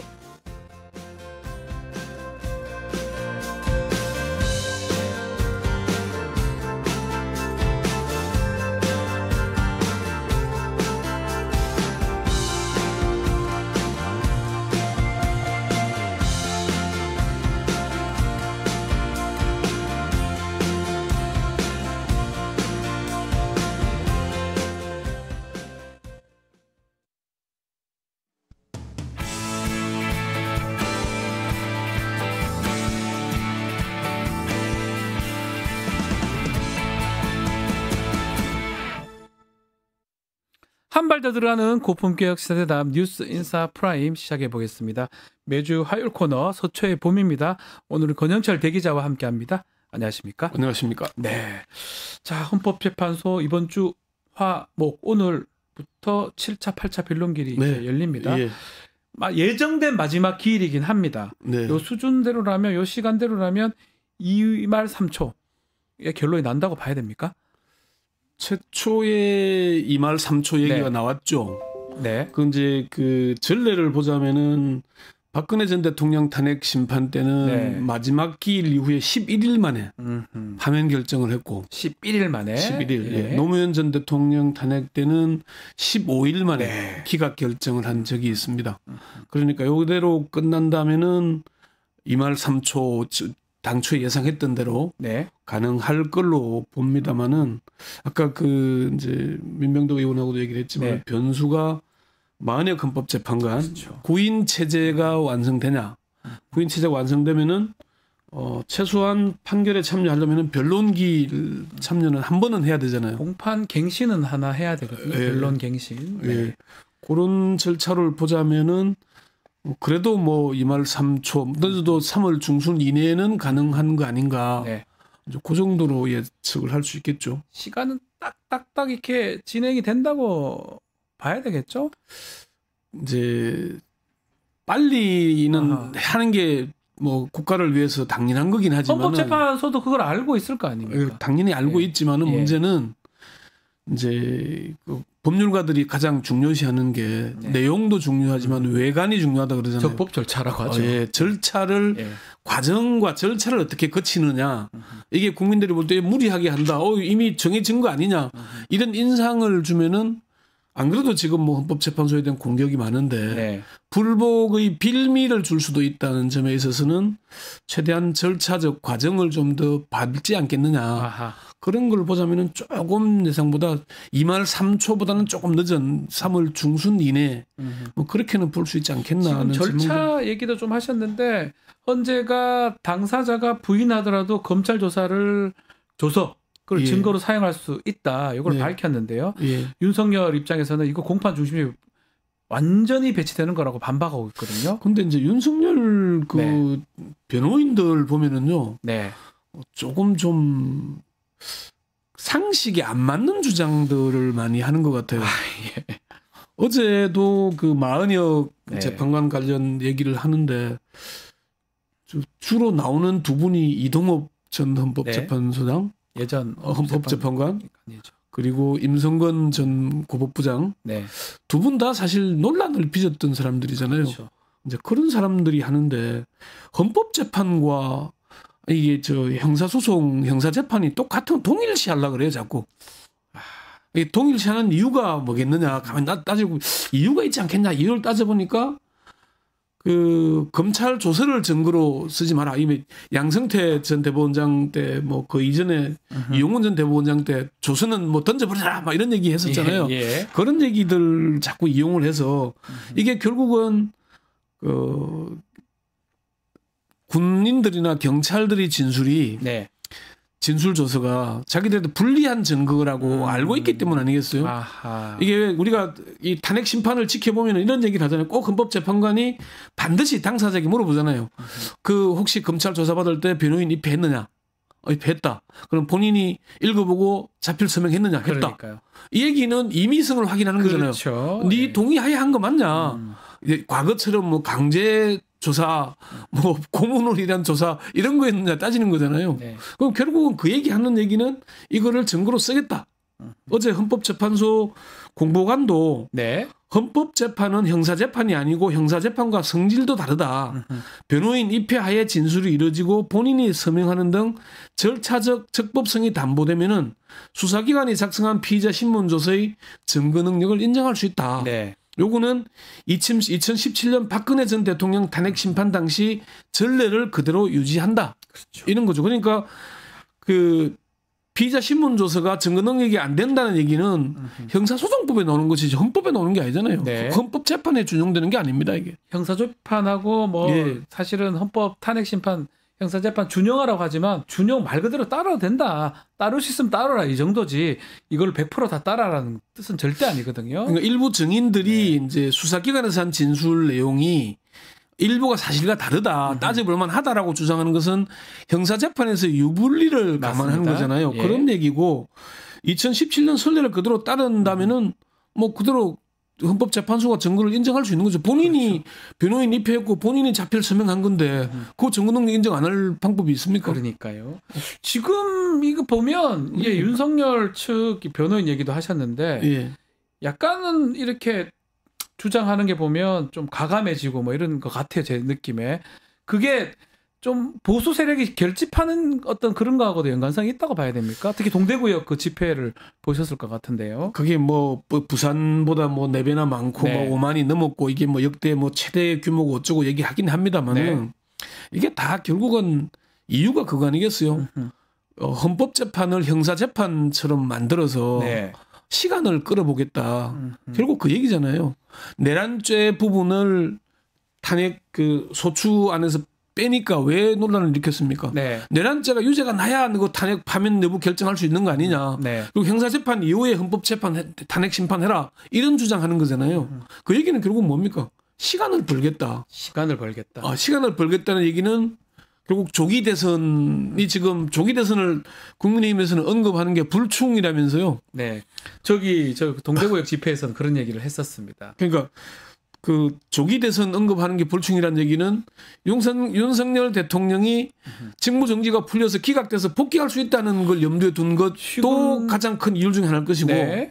다른 하나는 시간을 끌어가다 보면은 도대체 내가 대통령 복귀는 못해도 이재명 대표한테는 못 주겠다. 네. 이런 것도 작용하는 걸로 보이잖아요. 그러니까 네. 결국 윤석열 대통령의 방법은 첫 번째는 자신이 복귀하는 것일 것이고 네. 그게 안 되면은 두 번째는 본인이 미는 후보가 당선이 돼서 빨리 사면돼서 풀려나는 것 아니겠습니까? 네. 이걸 노리는 거니까 결국은 이런 걸 과감하듯이 보이겠지만은 네. 그게 뭐 그렇게 과감하게 보입니까? 제가 볼 때는 억지 주장하면서 오히려 이게 정말 양식 있는 사람들이 볼 때는 진영 논리에 갇힌 사람이 아닌 상태에서 보면은 정말 참 법률을 하는 사람들이 저렇게 법 기술을 부리는구나. 기술이면 좀 먹혀야 되잖아요. 제가 봤을 때 잡술 같습니다. 그러니까 안 먹히는 기술을 부리고 있다. 억지 주장을 하고 있다. 이게 법꾸라지라는 이름이 이래서 나왔구나. 그런 걸 있는 모든 모든 법조문에 나오는 모든 걸 갖고 와가지고 조금이라도 어떻게 해보려고 하는 그거는 사실은 특히나 탄핵심판법정에서는 네. 검사 출신들이 주장하는 걸 보면은 본인이 검사할 때는 안 저랬는데 갑자기 변호인이 되니까 저렇게 하는구나. 참 억지 주장도 하는구나. 그러니까요. 아무 말 대잔치 정말 심하다. 이런 네. 느낌을 주는 거기 때문에 자신감에서 보이는 게 아니고 아무 말 대잔치를 하다 보니까 억지적으로 내가 있어 보이는 척 해야 되잖아요. 네. 그런 거겠죠. 그걸 뭐 그렇게 보는 거는 타당하지 않다고 저는 그렇게 봤습니다. 자, 오늘은 10시부터 이제 탄핵 심판 변론길 7차 변론길이 열립니다. 네. 지금 아마 이상민 전 행안부 장관 나오니까 이상민의 어떤 진술 중요할 것 같은데 지금 검찰 특수본 수사 보니까 공소장에 언론사 단전 내용도 드러나 있거든요. 예. 이건 또 추가 좀 확인해야 될 부분도 있을까요?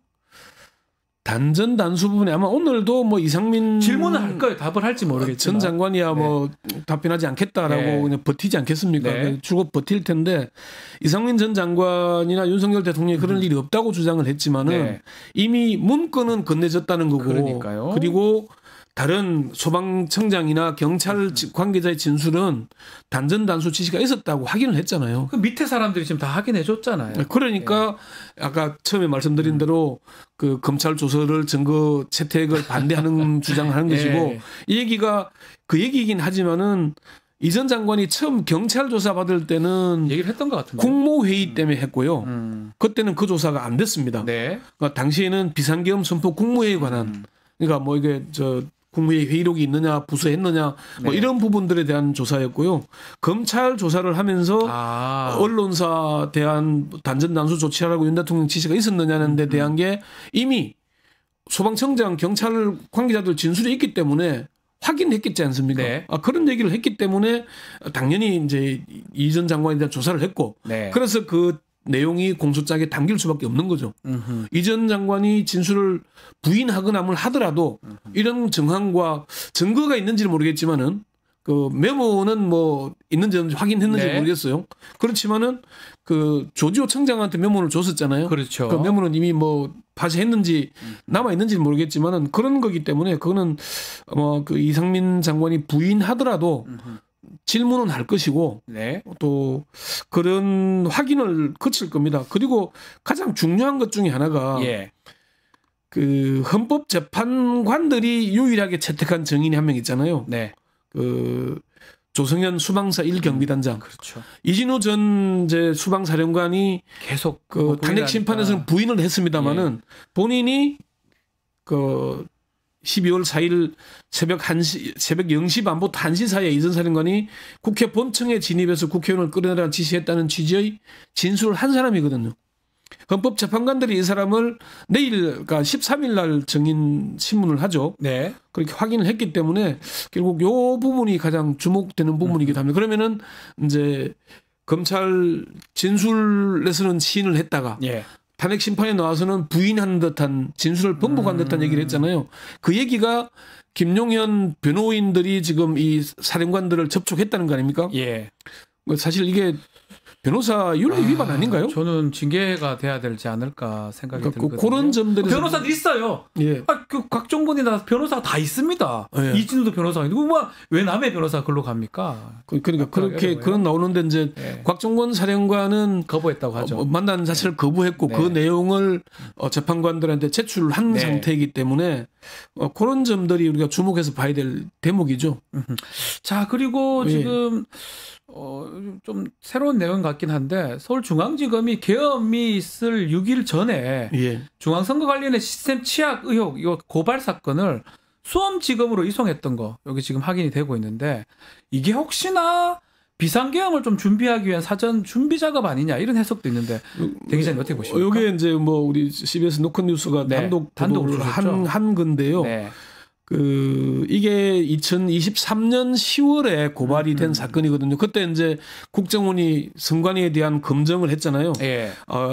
뭐 시스템 점검을 하고 보도자료 내고 나니까 이른바 보수 성향 시민단체라는 사람들이 노태학 중앙선관위원장을 직무유기 업무 방해 혐의로 고발을 한 사건이 서울지검에 이제 있었거든요. 네. 그동안 한 1년 넘게 아무 조사도 않고 있다가 하필이면 계엄 발발 6일 전에 전주죠. 일주일 딱 전에. 6일 전에 신기하네요. 이제 중앙선관위 관할청인 수원지검 안양지청으로 넘겼습니다. 근데 또 수원지검 안양지청이 이걸 가지고 있다가 네. 이제 해제가 되니까 계엄이 불발됐잖아요. 계엄이 불발되니까 4일날 바로 또 과천경찰서로 이송해버렸어요. 경찰서로 보냈습니까? 그러니까 이게 사실은 우리가 좀 이래 뭐 오비락일 수도 있고 있지만은 그런 점에 있어서는 약간 좀 1년 동안 아무 짓 안 하다가 왜 갑자기 그 시점에 이첩을 했느냐, 이송했느냐, 요것들이 있고 그리고 그 장성우 전 방첩사 1처장들은 이게 부관들에게 선관위에 검찰과 국정원에서 올 것이다. 중요한 임무는 검찰과 국정원에서 할 테니 그들을 지원하라는 얘기를 했다는 얘기가 있고요. 지시 메모. 메모도 있고 진술도 있는 진술도 겁니다. 있고요. 네, 두 가지가 다 있기 때문에 그래서 요거는 조금 어쨌건 검찰에서는 이게 뭐 적법한 절차에 따라서 한 것이라고 주장을 하지만은 어쨌든 누가 봐도 좀 의심살 만한 정황이잖아요. 그런 점에 있어서는 눈여겨볼 대목이다. 그렇게 볼 만한 거죠. 거의 검찰이 연루됐을 가능성이 사실은 아직까지 드러난 건 없었는데 요 내용들이 거의 첫 얘기 같기는 합니다. 정황상 그렇죠. 어쨌건 검찰이 올 거라는 얘기를 했다는 점하고 그리고 요게 왜 갑자기 1년 동안 아무것도 안 하가 이 계엄 직전에 할 이유가 그랬는가. 없잖아요. 그리고 계엄 해제가 난 다음에 왜 박성재 법무장관이 그 중요 4인방 그 안가 회의에 왜 들어가 있는가. 그리고 이신동 대검차장이 왜 김용현 출두 직전에 비화폰 통화를 했는가. 이런 정황들이 그럼 검찰이 아무 역할을 안 했겠나. 결과적인 것만 뒷수습만 담당하더라도 사전 모의에 가담한 게 없느냐. 이런 의문들을 갖는 게 이런 정황들을 보자면은 충분히 의심이 가는 대목이다. 이렇게 보는 거죠. 풀어야 되겠죠. 예, 풀어 나가야 될. 이 조사를 제대로 해야 될 텐데. 이제 과연 검찰에 대한 불신이 워낙 깊다 보니까 어떨 건지에 대한 거는 좀 지켜볼 필요가 있을 것 같습니다. 네. 자, 어제 있었던 마은혁 헌법재판관 후보자 임명 보류 관련된 권한쟁의 사건.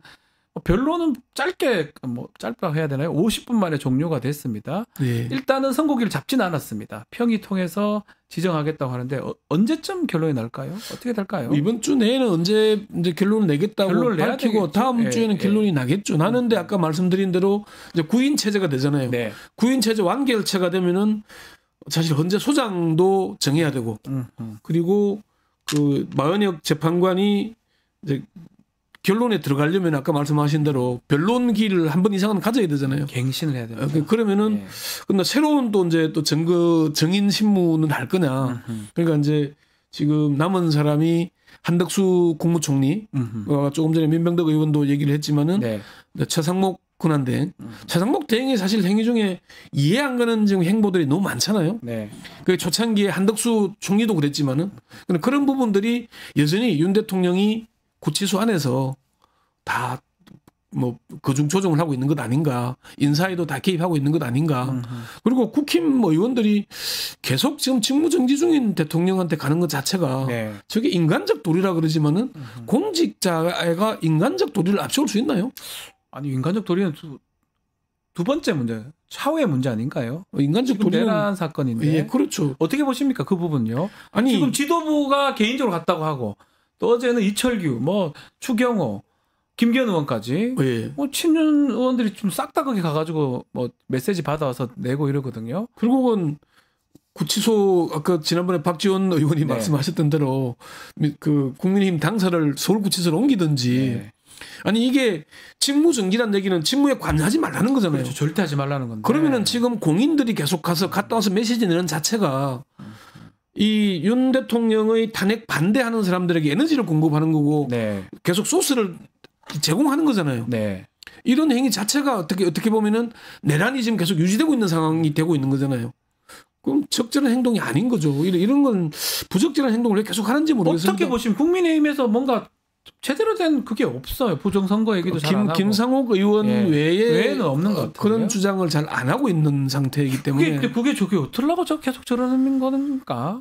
그렇죠. 나라를 그 내전으로 만들려고 저러나요? 사실상의 내전 상황으로 끌고 가고 있는 지난번에 그 조갑재 보수농객 조갑재 씨도 이게 실제 내전 상황이 계속되고 있는 거 아니냐라고 네. 이런 상황을 얘기를 했거든요. 예. 내란 우두머리가 지금 단죄되지 않고 파면되지 않고 구치소에 수감돼 있으면서도 계속 뭔가를 얘기를 하고 있으니까 오늘도 헌재 탄핵 심판에 나오겠죠. 그렇죠. 나와서 나옵니다. 뭔가 자기 주장을 하는데 그 주장이 포치키 보셨다시피 아니 1분 30초만 지나면 바로 드러날 거짓말을 하고 있고 입만 열면 거짓말 한다는 얘기를 하고 있잖아요. 네. 근데 이런 상황이 맞는지 이런 상황대로 끌려가는 게 공당의 태도가 맞는지에 대한 의문이 드는 겁니다. 고민은 할까요? 국민의힘은? 왜 저럽니까? 국민의힘 사실 뭐 국민의힘 의원들을 만나본 사람들 얘기로는 다들 조기 대선 준비는 또 하고 있어요. 보면 다들 생각은 또 하고 있거든요. 이미 뭐 일부 후보들은 그게 캠프 사무실인지 준비 사무실인지 모르겠지만. 사무실도 차렸다 그러고요. 예.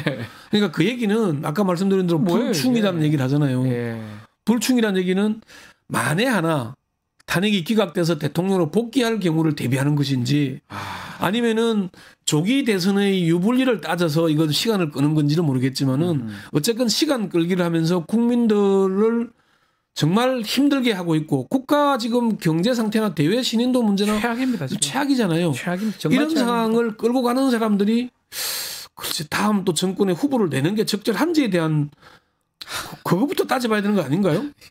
안타깝습니다. 예. 자, 또 다른 얘기가 민주당 오늘 명태균 특검법 발의한다는 이제 소식이 있는데 일단 김건희 특검법에서 공천 개입 빼서 우선 처리하겠다 이런 걸로 보이거든요.